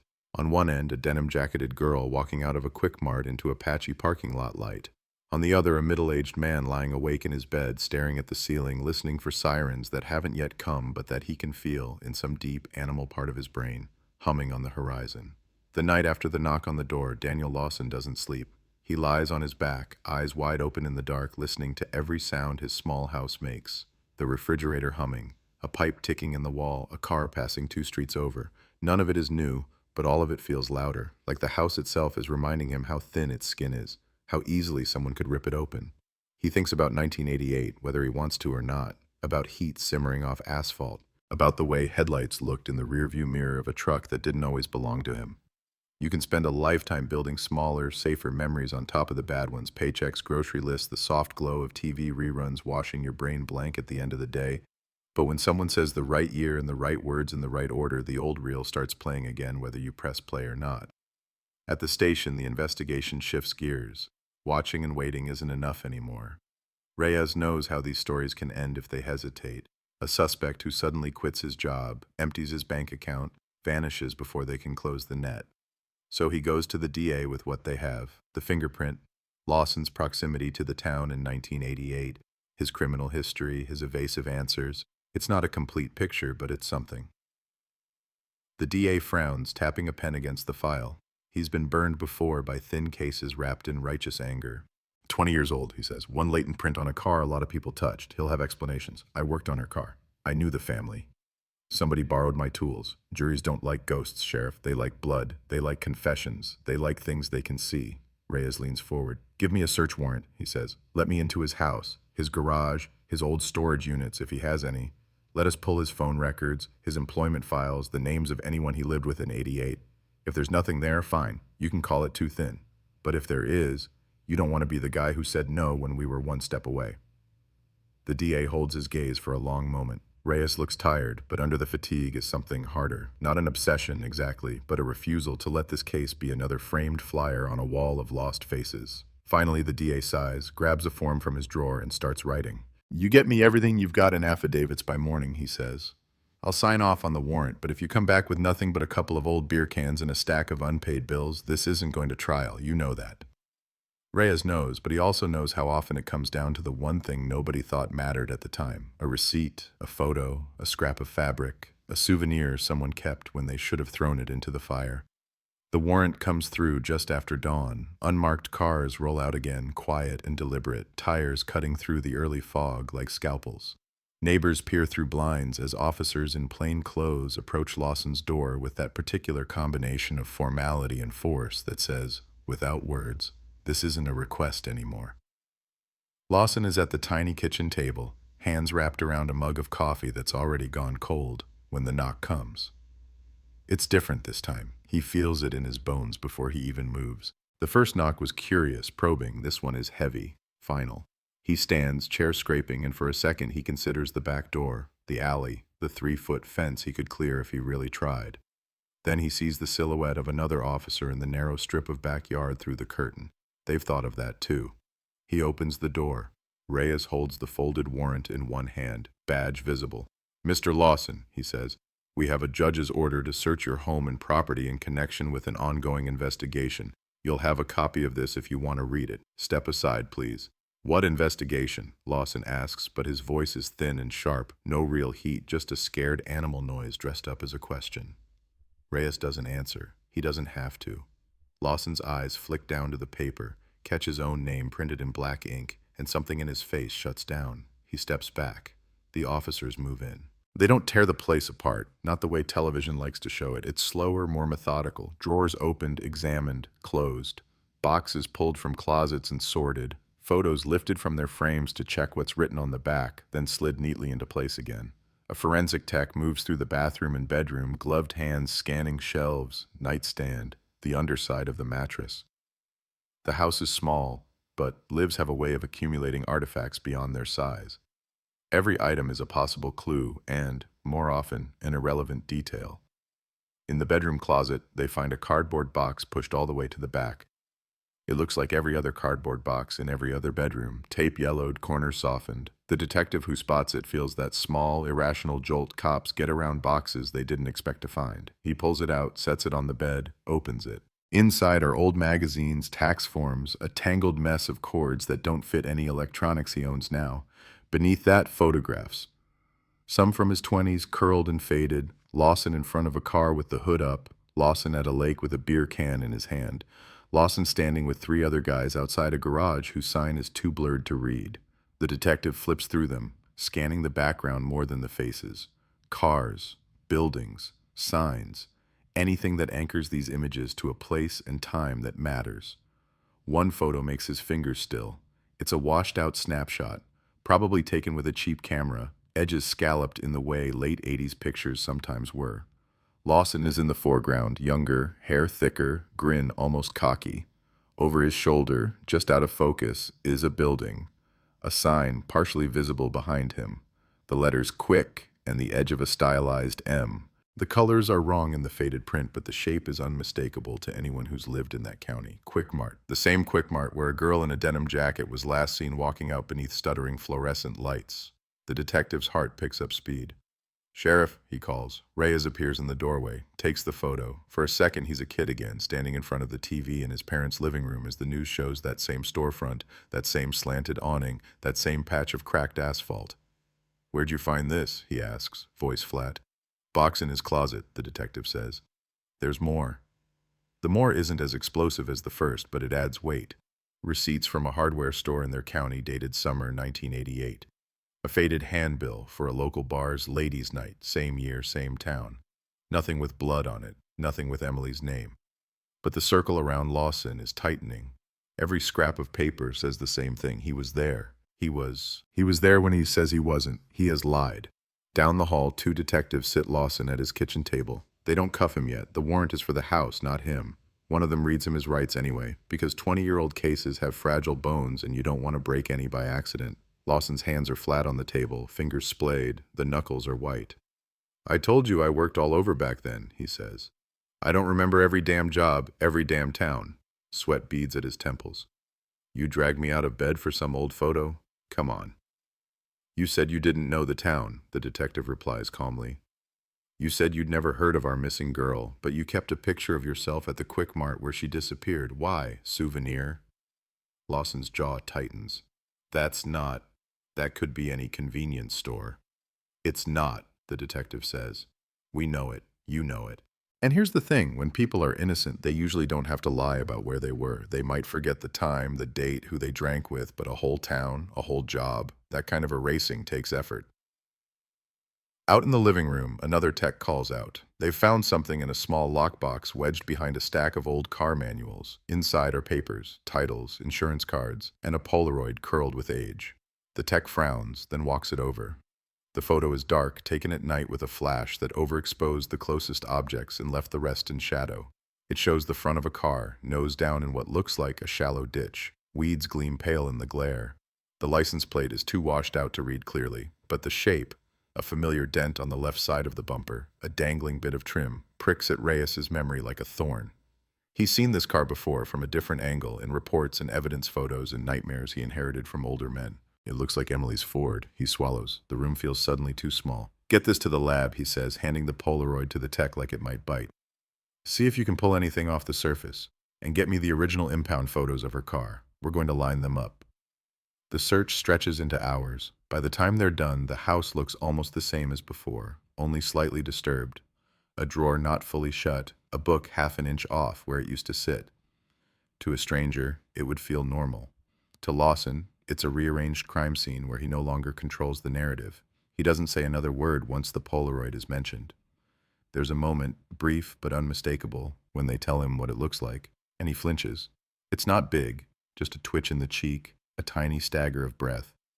But detectives are trained to watch for those microscopic earthquakes on people's faces. They feel it as much as see it, the tell of a man whose internal scaffolding has shifted. They don't arrest him that day. The DA wants the lab's confirmation on the photo first, wants the metadata, such as it is on an old instant film, compared to the timelines, wants to cross-check every scrap with the paper trail they've dragged out of his past. So they leave him in his kitchen, alone, the house around him slightly out of place, a deck that's been reshuffled. As the officers pull away, Lawson walks to the bedroom, closes the door, and finally lets the fear show on his face. In the thin mirror above his dresser, a stranger stares back at him, middle-aged, lines at the corners of his eyes, gray in his hair. Not the 22-year-old who once drove down dark roads with his hand tight on the wheel, heart pounding not from guilt, but from the thrill of knowing no one had any idea what lay in the ditch behind him. He opens the closet, stares at the empty space where the box used to be, where the photos used to hide, nested between tax forms and junk. He thought the dust of the years would smother them, turn them into dead artifacts no one would ever care about. He underestimated the stubbornness of memory, and of lawmen who grew up in the shadow of a missing girl. Back in the county, the Carters get another visit. Reyes doesn't bring evidence, he brings information. "We executed a search warrant on Lawson's home," he says, sitting at their table again like a grim echo. "We found photographs placing him at the Quick Mart, receipts that put him in town that summer, and a Polaroid of a car in a ditch that strongly resembles Emily's."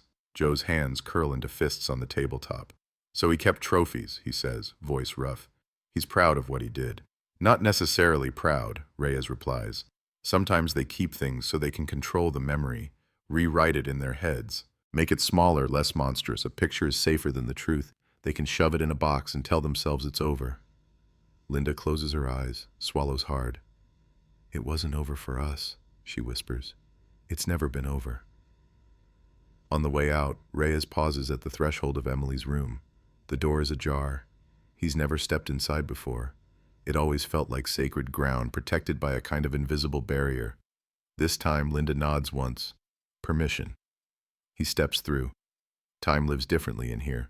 Posters on the wall for bands that broke up decades ago. A stuffed animal on the bed, fur worn thin. The cassette player on the nightstand. The notebook on the desk still open, the last sentence frozen. "One day, I will." He feels a chill that has nothing to do with air conditioning. 20 years of dust, but the air still tastes like expectation. Outside, on the road that leads back to the station, the fields roll past, endless and indifferent. Somewhere along a different stretch of dirt a long time ago, a car once sat nose down in weeds, a girl's scent fading from its seats as the sun burned away the last trace of her breath. A man took a picture, a tiny, glossy, square moment of his own crime. He thought he owned that moment forever. Now that moment belongs to the lab, to the DA, to the story that's finally knitting together. The words "cold case" don't feel quite right anymore. The case is warm now, hot even. But heat alone isn't enough. They still don't have a body. They still don't have a confession. They have a name, a print, a photo, and a family that has carried a ghost for far too long. Somewhere in the city, under a humid night sky that presses down like a hand, Daniel Lawson sits at his table in the dark, cigarette smoke curling around his head like a halo made of bad decisions. In the distance, faint and almost imaginary, he thinks he hears a siren. It passes. The quiet returns. But the sound echoes in his head. He's starting to understand something the Carters have known for 20 years. You can live a long time with a question hanging over you. It's the answer that comes like a hammer. The lab report lands in Reyes's inbox with the dull chime of new email, an ordinary sound that does nothing to prepare him for the sentences it carries. It's mid-afternoon, the sun slanting through the blinds in tired bars of light. He opens the PDF, scrolls past the technical jargon, and finds the part that matters. Comparative analysis between original impound photos and submitted Polaroid indicates a high likelihood they depict the same vehicle. Unique pattern of damage to front bumper and left headlight assembly consistent across images. Vegetation type and culvert structure in background consistent with original recovery site. Translation: someone stood in front of Emily Carter's car, nose down in the ditch where they found it in 1988, and took a picture. Someone who wasn't law enforcement, who wasn't part of the search, who wasn't supposed to be there at all. Someone who later tucked that memory into a cardboard box in a bedroom closet and tried to bury it under taxes and old cords. Someone named Daniel Kent Lawson. Reyes prints the report, the paper warm and faintly smelling of toner, and slips it into the Carter file. The folder is heavier now, but the weight feels different. Less like accumulated failure, more like something solid taking shape. He walks down the hall to the DA's office, each step measured. He reminds himself to breathe. The DA reads the report, lips pressed tight. The fluorescent light above his desk makes his thinning hair look almost translucent. He flips back to the crime scene photos from '88, lays the Polaroid beside them, and for a moment the two cars seem to blur into one, overlapping through time. Same dent, same angle, same weeds. "That's him on the other side of the lens," Reyes says quietly. "He was there after we found the car, or before. Either way, he's tied to the scene now, not just the Ford, but that road, that ditch." The DA nods slowly. "It helps," he says. "It's still circumstantial, but it helps." He leans back, chair creaking. The jury will ask why someone takes a photo like this, why he keeps it. It doesn't prove murder, but it paints a picture. People convicted on less have gone away for life. Reyes doesn't say what's running through his head. People have also walked free on more. Instead, he pushes. We have the print, the lies about being in town, the Quick-Mart photo placing him there. This isn't random. He's woven through this whole thing like bad thread. We bring him in, we lean, we see what shakes loose. The DA taps the Polaroid with the back of his pen. You want to charge him with kidnapping? Murder with no body? It's a high bar. But I'll give you this. We're past the point of polite conversation. Pick him up. Do it clean. If he cracks, if he leads you to a body, I'll stand in front of any camera you want and say I'm ready to go to trial. The words, if he leads you to a body, hang between them like a cold wind. 20 years and Emily is still a missing person on paper, a ghost with no grave. Reyes knows how many cold cases die on that line. No body, no crime, no justice. Just a family condemned to haunt the same living room for the rest of their lives. He walks back to the squad room, calls his team together. Faces turn toward him, some eager, some grim. On the board behind him, Lawson's mugshot sits under the word suspect in red marker. Next to it, Emily's school photo watches everything with a smile frozen in an era that feels like a different planet. We're done dancing around, Reyes says. We have enough to bring him in. We do it low-key. No sirens, no show. State's on board. DA's authorized us to hold him while we process everything we found in his house and push harder on his alibi. This is it, folks. 20 years of waiting. Don't make me regret trusting any of you with it. The unmarked cars roll out again, black and white and unremarkable on the highway. The drive feels shorter this time because they know exactly what door they're heading for. There's no more soft approach. This is the hard knock. Lawson is at work when they come. The auto parts warehouse hums with the sounds of forklifts and beeping scanners and classic rock leaking from a radio somewhere in the rafters. He's in the back, stacking boxes, mind on the simple rhythm of lift, carry, drop. For a few hours, he's managed not to think about closet boxes or Polaroids or the way Reyes looked at him like he could see straight through his skin. When his supervisor taps him on the shoulder and jerks his chin toward the front, Lawson wipes his hands on his work pants and trudges down the aisle, expecting a delivery question or scheduling issue. Instead, he sees Reyes and Holloway waiting by the office door, badges out, expressions unreadable. Daniel Kent Lawson, Reyes says. You're under arrest in connection with the 1988 abduction of Emily Carter. You have the right to remain silent.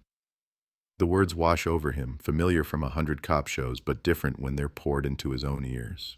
Lawson's face goes pale. For a second, he looks like he might bolt, but two more officers step in behind him, blocking the path. He doesn't resist when they take his hands, when the cuffs click shut around his wrists.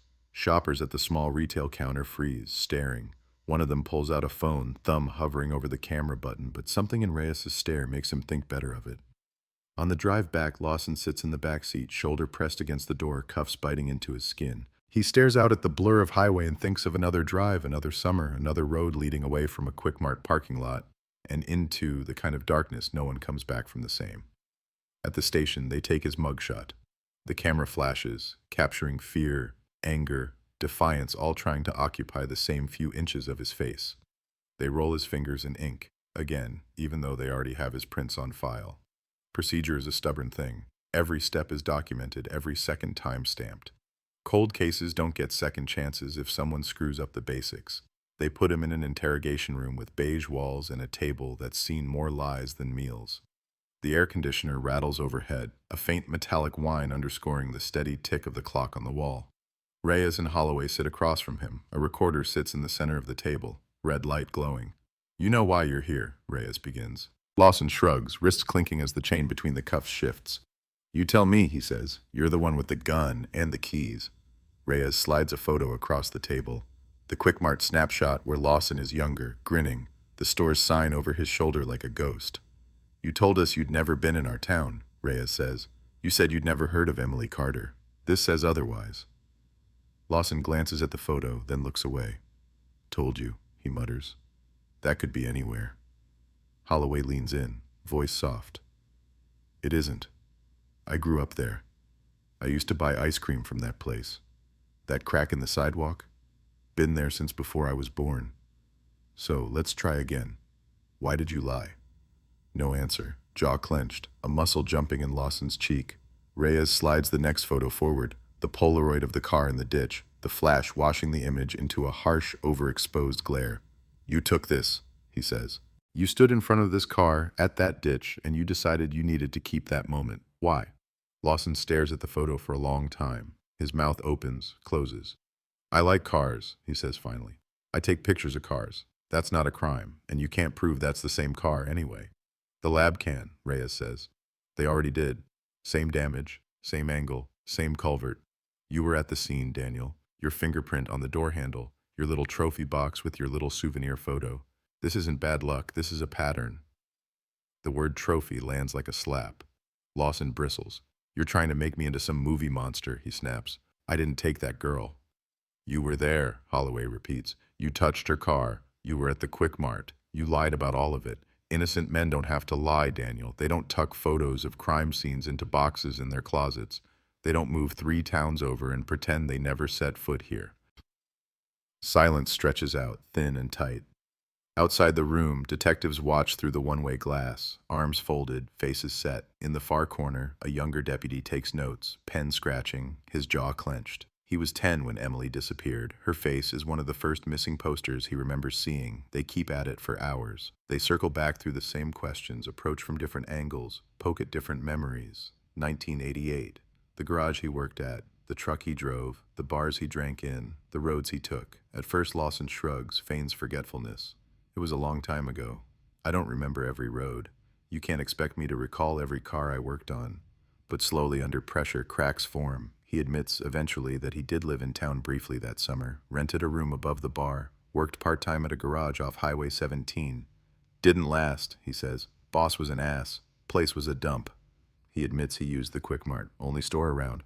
"Where else was I supposed to go?" He admits he drove past the ranch road where the Ford was found. Everybody did. It was a shortcut sometimes. "What about the night she disappeared?" Reyes asks. "June 24th, 1988. Where were you?" Lawson's eyes flicker. "Work, then home, then bar, same as always." "Anyone who can confirm that?" Holloway asks. "Bartender, roommates, girlfriend?"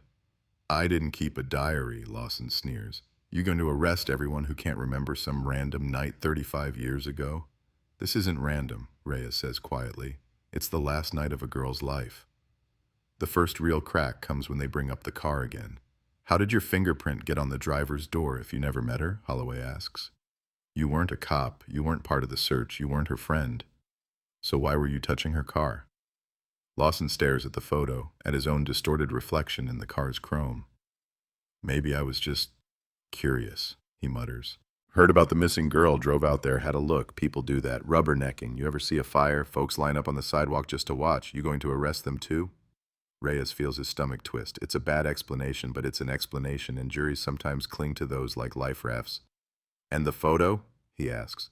"You took a picture because why?" Lawson shrugs, a jerky, unnatural motion. "I told you, I like cars. I had a camera. It was weird seeing it like that. Thought I don't know, show someone at the bar, look what I saw. And then I never did. Forgot about it. End of story." But there's something in his voice when he says weird that doesn't sit right. Something almost reverent. As if he's remembering not just a car in a ditch, but the quiet stillness of a place where bad things happen and the world hasn't quite found out yet. They break, eventually. Everyone has limits. Reyes leaves the room, rubs his eyes in the harsh hallway light. Holloway stays a moment longer, watching Lawson, who is staring at his own cuffed hands like they've appeared out of nowhere. "What happened to her, Daniel?" Holloway asks softly, almost like he's asking himself. "You don't have to tell us. You can lawyer up, you can sit in that chair and stare at the wall for the rest of the night. But when you close your eyes, you see it, every time. That road, that car, her face, if you ever saw it. You don't get to walk away from that, no matter what you say to us. So why not put it somewhere other than your own head, for once?" For a fraction of a second, something shifts in Lawson's expression, a flash of guilt, or fear, or memory. A flicker of a younger man standing under a hard Texas sky, sweat and adrenaline mixing on his skin as he drags something heavy through grass that clings to his boots. Then the shutters slam down again. "I want a lawyer," he says. The words close a door. The detectives step out, the tape stops, the room is left humming with unspoken things. News travels faster in a small town than any press release. By the time the sheriff's office drafts a statement, the rumor has already outrun them. Somebody's been arrested, they found the guy, they got the monster, The words finally and about time and I always knew it was someone from out of town ripple through diners, barbershops, church basements. Old fears stir, old anger flares. That night, Reyes stands at a podium in front of a row of microphones that didn't exist in town 20 years ago. Digital, sleek, unforgiving. Camera lenses point at his face, at the seal of the sheriff's department behind him. He clears his throat, feels the weight of every eye, present and absent, on him. This afternoon, he says, we arrested 49-year-old Daniel Kent Lawson in connection with the 1988 disappearance of local resident Emily Carter. Thanks to advances in forensic technology and the persistence of investigators over the years, we have linked Mr. Lawson to Ms. Carter's vehicle and to the scene where it was recovered. This case has remained open and active in the hearts of this community for more than 3 decades. Today, we took a significant step toward answers. He doesn't say closure. He refuses to use that word until there's a body in a grave and a jury's verdict on the record. Maybe not even then. In their living room, the Carters watch the press conference on a flat-screen TV that replaced the bulky set they used to huddle around. Linda sits on the edge of the couch, fingers pressed to her lips. Joe stands behind her, one hand on her shoulder. When Reyes says Lawson's name, when he says arrest, they both inhale sharply, like they've been underwater for a very long time and someone just told them it's okay to breathe. Across town in a bar, now under new ownership and a new name, someone turns up the volume. The regulars fall silent. On the screen, the image of Lawson's mugshot appears next to Emily's school photo. The headline at the bottom of the local news broadcast glows, Texas 1988 cold case, arrest shocks community. In a jail cell 2 floors below the squad room, Daniel Lawson lies on a thin mattress, staring at the ceiling. The fluorescent light buzzes. The air smells like disinfectant and something older. He closes his eyes and, in the dark behind his eyelids, it's 1988 again. A girl walks out of a Quick Mart, the door chime bright and small in the heavy night. A truck engine idles just out of frame. The camera glitches, the tape rolls, and the part he has never spoken out loud to anyone plays in a loop only he can see. The morning after the arrest, the town wakes up different. The sky is the same, the streets are the same, the Quick Mart still hums with fluorescent light and cheap coffee, but something in the air has shifted. Fear has a face now, a name. People roll it around in their mouths over cereal and coffee. Daniel Lawson. It tastes strange, unfamiliar, like a word from another language that still somehow fits. At the station, the buzz is almost electric. Phones ring, reporters call. Old deputies, long retired, leave messages on Reyes's voicemail. Their voices cracked with age and something else, relief maybe, that the case they couldn't crack is still alive in someone's hands. The Carter file sits open on Reyes's desk, pages fanned out, photos overlapping. Emily's school picture, Lawson's mugshot, the Polaroid of the car, the Quick Mart snapshot. But under the hum, under the adrenaline, there's a hard, ugly truth everyone in that building knows. An arrest is not a conviction. A fingerprint, a photo, a pattern of lies, strong but not unbreakable. A good defense attorney could turn them into smoke. They need more. They need the thing this case has never had. They need a body. The words hang unspoken in the morning briefing, heavy as lead. Reyes taps the map on the wall, the one that's been pierced by pushpins for years. We know he was at the Quick Mart, he says. We know he was at the ditch where the car was found. We know he lived here, worked here, drank here that summer. Somewhere in this county is where he finished what he started. Somewhere out there is Emily. The room is quiet. The younger deputies are thinking in terms of grids and search patterns. The older ones are thinking of the first searches, the heat, the dogs, the long lines of volunteers. The feeling of watching the sun go down on another day with nothing found. Technology's different now, Holloway says, breaking the silence. Ground-penetrating radar, cadaver dogs with better training. We've got access to drones, satellite imagery, soil analysis. We're not just walking fields with flashlights anymore. It's his way of saying what they're all thinking. We missed her once. We don't get to miss her again. They start with the past. Old search grids are pulled from boxes, spread over tables, redrawn, digitized, layered with new maps. Areas that were inaccessible then, dense thickets, private land whose owners refused access, flooded lowlands, are reevaluated. Some of those owners are dead now.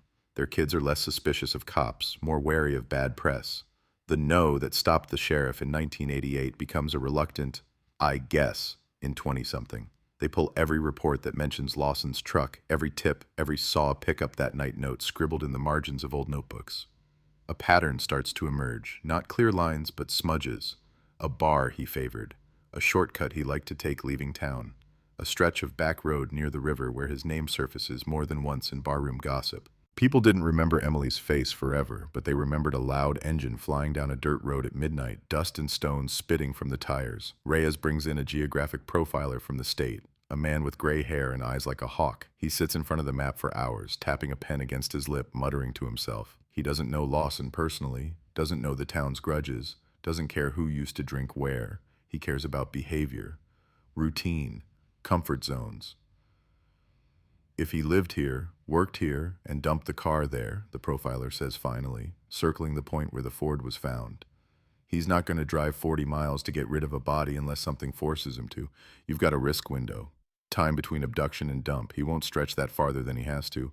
He'll pick somewhere rural, but not the middle of nowhere. Somewhere he feels he can get in and out fast. Somewhere he can see the road, hear an engine coming. He's not a planner, he's an opportunist.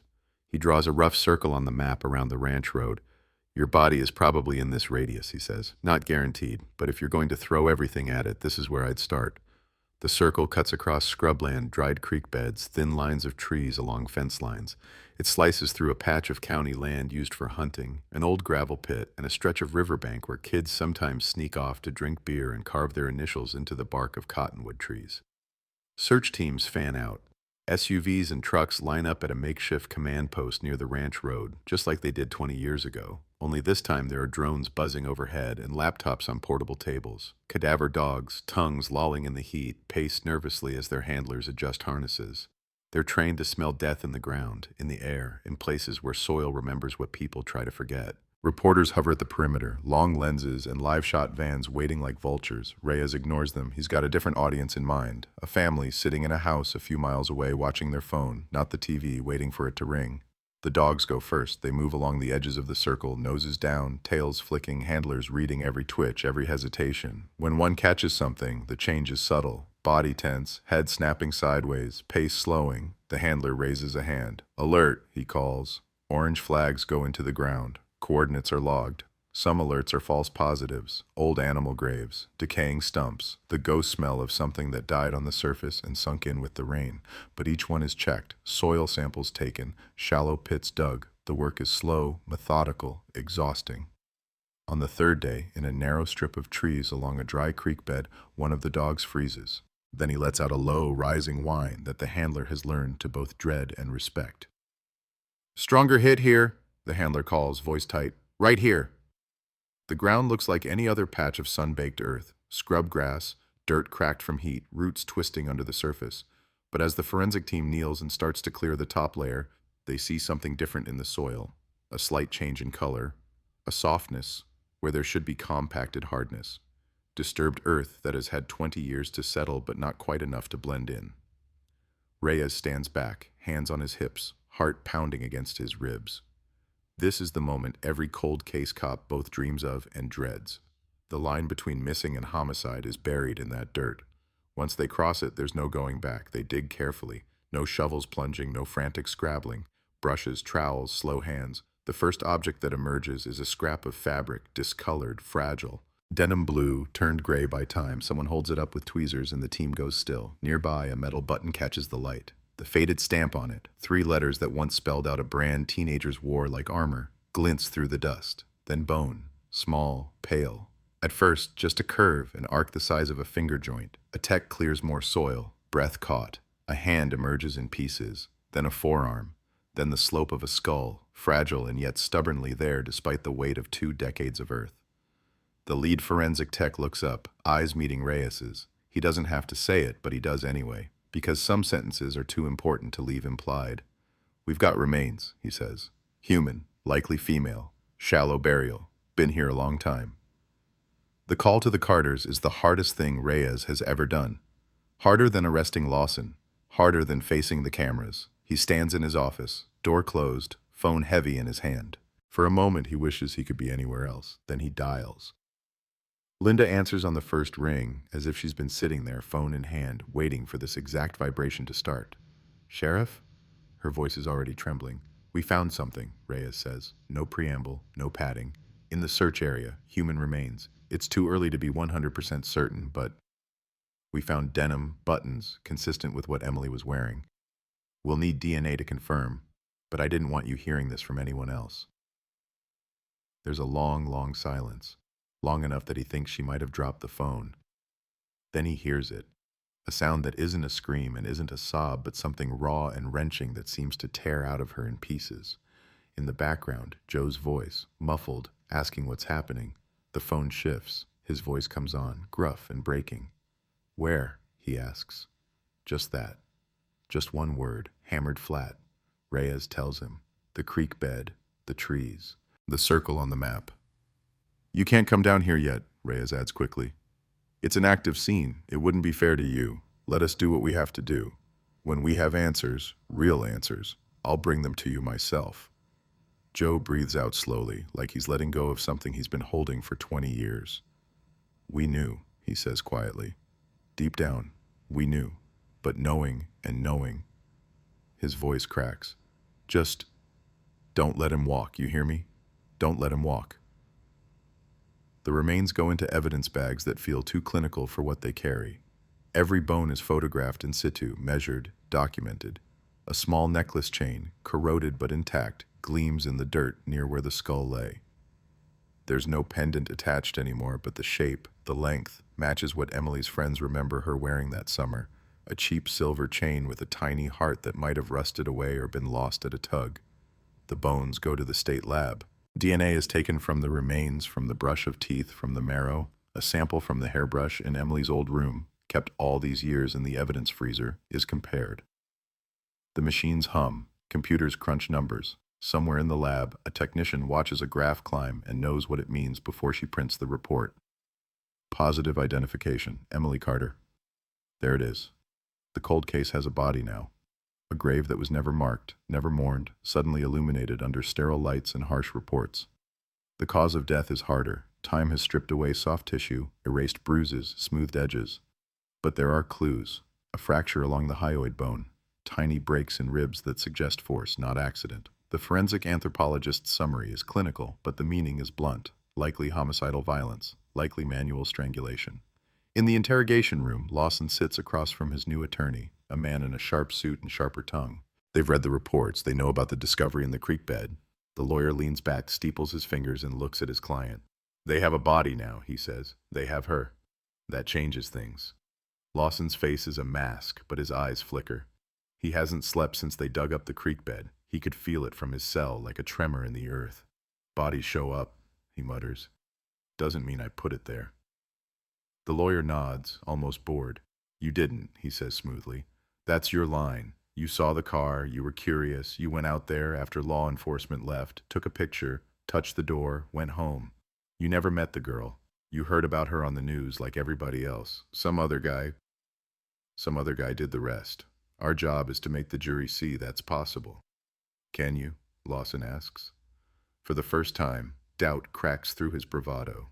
He's realizing this isn't just about clever words and reasonable doubt. There are bones now, dirt.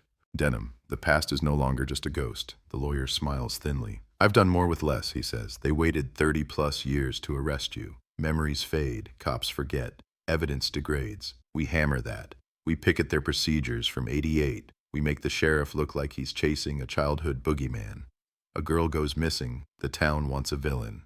They pick the outsider with a record. If you stick to the story, if you don't crack, we've got a shot." In another part of the building, Reyes listens to a different speech. The DA runs through the plan. Murder, kidnapping, tampering with evidence. The charge sheet will be long, each count a line drawn from that summer night to the cell Lawson sits in now. "We've got enough to indict," the DA says. "The grand jury will eat this up. Cold case finally solved. They'll love being part of that headline." Reyes should feel victory. Instead, he feels something closer to grim resolve. Solved is a big word. Convicted is bigger. And then there's another word, quieter but just as important. Confessed. He wants a confession, not for the cameras, not even for the trial, for the Carters, for Emily, for himself. The map on his wall, the folder on his desk, the half-finished sentence in her notebook. He wants to hear the man who ended her story say how and where and why. Late that night, after the lab results have been logged and the DA has gone home, Reyes walks down to the holding cells. The corridor smells like metal and bleach and stale air. He stops in front of Lawson's cell. The man is sitting on his bunk, elbows on his knees, head bowed. "We found her," Reyes says quietly. Lawson doesn't look up. Good for you, he mutters. She was 17, Reyes continues. You put her in the ground like trash. You walked away. You had beers. You slept. You worked. You shopped. You watched TV. You did all the things living people do while she lay under dirt and roots and rocks, waiting for someone to care enough to bring her home. And now we have. We know what you did, Daniel. The only thing left to decide is whether you go down telling the truth or go down as the coward who took what he wanted and never owned it. Lawson's shoulders tense. For a moment, it looks like he might speak, might lift his head and finally let the reel playing in his mind bleed into the air. Then he laughs, a short, ugly sound. You don't know anything, he says. You think you've got me, Sheriff? You think every dead girl belongs to the last man who touched her car? You got your bones. You got your headlines. Enjoy 'em. He lies back on the bunk, folds his hands behind his head. I ain't giving you anything else. Reyes stands there a moment longer, staring at the man who has just turned his back not only on him, but on the family waiting in a quiet house for a truth that may never come in full sentences. Then he turns and walks away, each step echoing down the corridor. The case is closer to being solved than it has ever been. The cold is gone. Everything is heat now. The heat of lights in a courtroom. The heat of anger in a community that has waited too long. The heat of a story that is finally moving toward an ending. But endings are never simple, and for all the pieces they've gathered, the name, the print, the photo, the bones, there is still a locked room at the center of this case. It lives behind a pair of tired eyes in a jail cell and in the thick silence of a small house where a bedroom has been waiting for footsteps that will never return. The indictment arrives on thick paper with thin black letters, the kind of document that looks calm until you read what it actually says. A grand jury, 12 people pulled from grocery aisles and office cubicles and church pews, listens to the story laid out by the DA, prints, photos, bones, and decides there is enough. Enough to say the words capital murder, kidnapping, tampering with evidence. Enough to bind Daniel Kent Lawson's name to Emily Carter's in a way that can't be unwound with a shrug and a smirk. They don't see Lawson when they vote. They see photos, hear recordings, watch the grainy tape of Emily walking out of the Quick Mart for the 1,000th time. They see the Polaroid, the ditch, the car. They hear the phrase manual strangulation in a voice so clinical it almost sounds bored. When they're done, they raise their hands one by one. True bill, true bill, true bill. The clerk writes the words in a ledger that has outlived more cases than anyone in the room can remember. On the local news, the anchor's voice trembles slightly as she reads the copy. Tonight, a major development in the Texas 1988 cold case that has haunted Greene County for over 3 decades. A grand jury has indicted 49-year-old Daniel Kent Lawson on charges of capital murder in the death of 17-year-old Emily Carter. On the screen, Emily's photo fades into Lawson's mugshot, the two faces sharing a frame they never should have. In the Carter house, the TV light flickers across Linda's face as she listens, hands folded tight in her lap. Joe stands by the window, curtain edge gripped in his fist. Indicted. It's a word that sounds heavier than arrested, less final than convicted. It sits uneasily between hope and dread. What if they mess it up? Linda whispers, more to herself than to her husband. What if some lawyer finds a crack and everything we've waited for just falls through? Joe lets the curtain drop. They found her, he says quietly. They found him. It's more than we had for 20 years. We hold on to that. The rest, we fight for. In the county jail, Lawson listens to the list of charges with his jaw clenched so tight it looks like it might crack. His lawyer sits beside him, composure polished to a shine. We enter a plea of not guilty, the attorney says, voice steady as if he's ordering coffee, not hurling his client into the teeth of a murder trial. The judge, an older woman with steel gray hair and a face carved by years of other people's lies, notes it without expression. Not guilty plea entered, she says. We'll set a trial date after motions. Counsel, I expect discovery to proceed without theatrics. This case is old. Let's not waste any more time than the last 3 decades already have. Time, of course, is the one thing the defense wants. Delay is oxygen. They file motions like darts thrown at a target, suppress the fingerprint as contaminated, exclude the Polaroid as prejudicial, challenge the chain of custody on evidence collected in 1988 by deputies who have long since retired or died, question the cadaver dogs, the mapping, the profiler. They drag every misstep from the original investigation into the light, every report with a misspelled name, every box misfiled for 10 years before the Cold Case Initiative resurrected it. The DA responds with his own stack of paperwork, arguments coiled tight like springs. The print was stored properly. The evidence was logged, the car was sealed, the chain of custody for the tape, for the photos, for the hairbrush pulled from Emily's room, documented, signed, notarized by the passage of time, and a dozen signatures. The motions are a knife fight in slow motion, played out in legalese. In pre-trial hearings, Reyes sits quietly on the wooden benches, hands folded, listening as lawyers dissect the case he's lived with since he could spell. The defense attorney talks about unreliable memory, about emotional contamination, about the danger of letting grief-stricken communities dictate the narrative. He says, cold case, like an accusation, as if the simple fact of time passing means the truth is spoiled. The state wants to drag my client into court based on a fingerprint of unknown origin, the lawyer says, voice rising just enough to ride on the hum of the air conditioner. A fingerprint that could easily date from lawful contact with a vehicle he may have worked on or approached out of curiosity like dozens of other citizens. They found a body in a place where people have hunted, camped, and trespassed for years.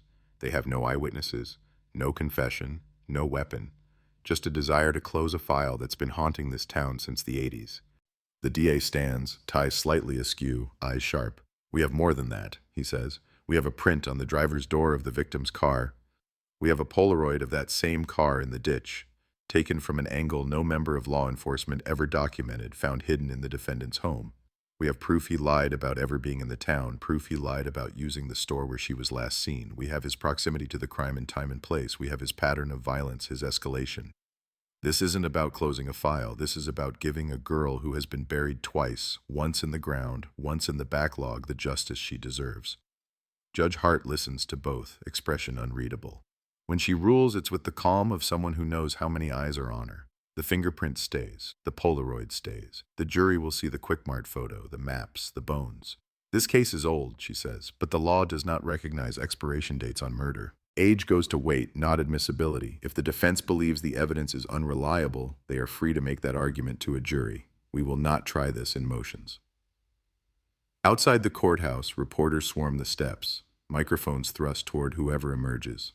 The DA gives the statement he's been practicing in his head for weeks. We're pleased with the court's rulings. We look forward to presenting our case to a jury of Mr. Lawson's peers. He doesn't say what he thinks. Peers is a generous word. Reyes avoids the cameras. He steps around them, jaw tight, and feels them turn anyway, lenses brushing across him like searchlights. They see a sheriff, a hat, a badge, a symbol. They don't see the kid who used to ride his bike past the QuickMart and glance away, as if by not looking at the door he could undo what happened there. Inside the jail, Lawson watches the pretrial coverage on a small wall-mounted TV with the sound off. His name crawls across the bottom of the screen in red letters. His face, flattened by the camera, looks older than he feels. Or maybe he's felt this old since 1988 and is only now seeing it. His lawyer visits that afternoon, dropping a stack of printed articles onto the table in the interview room. They're painting you as the devil, the attorney says. Monster, predator, drifter, you name it, that helps us. Jurors who come in already inflamed are easier to push into doubt if we poke the right holes. But I need you steady. No outbursts, no angry stares. You look bored, not furious. Understand? Lawson nods, eyes unfocused.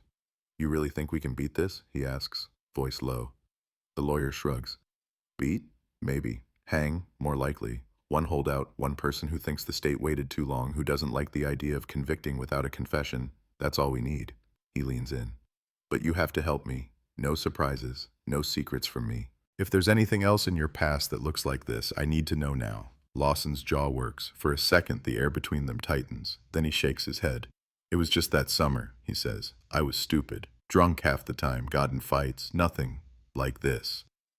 The lie is so practiced it almost sounds true. Almost. In the sheriff's office, a different kind of past is being examined.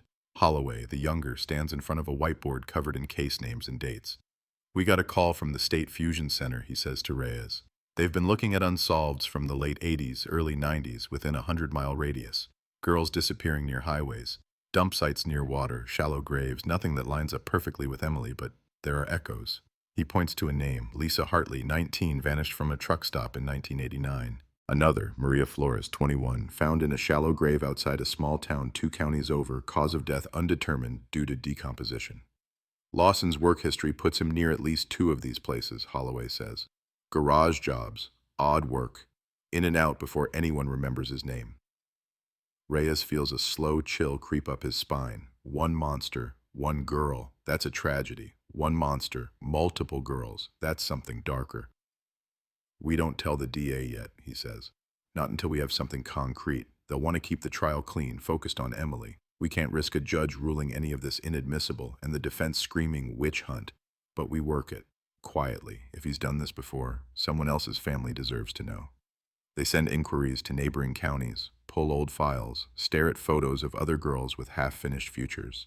Every unsolved disappearance becomes a possible chapter in a story that may be longer than anyone guessed. The pattern is hazy, like heat waves on asphalt. Maybe it's nothing. Maybe it's everything. For now, it lives in the background, a shadow behind the main event. The trial gets a date, late fall, enough time for both sides to sharpen their weapons. The town runs on 2 calendars now, the everyday one, with dentist appointments and school plays and football games, and the other one, with a single red circle around the day Lawson will stand in front of 12 jurors and listen to strangers decide how much of the rest of his life he gets to keep. People talk about it everywhere, at the diner, at the church potluck, in the grocery line when the silence between the beep of scanned items gets too heavy. Some call it the Emily trial, some call it the Lawson case, some just call it finally. Everyone has an opinion. Guilty, obviously. Or guilty, but will they be able to prove it? Or guilty, but the system screws things up. You wait and see. In the Carter house, the days are quieter, but the quiet is different now. Not the heavy, stagnant kind that pressed in for 20 years, but a restless one that feels like the air before a storm. Linda Fields calls from victims' advocates, from the DA's office, from well-meaning reporters who want just a few words about how she feels. She says no to most of them.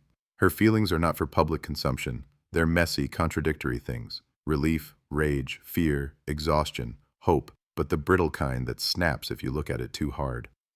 One afternoon, a victim liaison officer sits at their table with a folder full of pamphlets. They'll ask you to testify, she says gently, about who Emily was, what that night was like, what these years have been.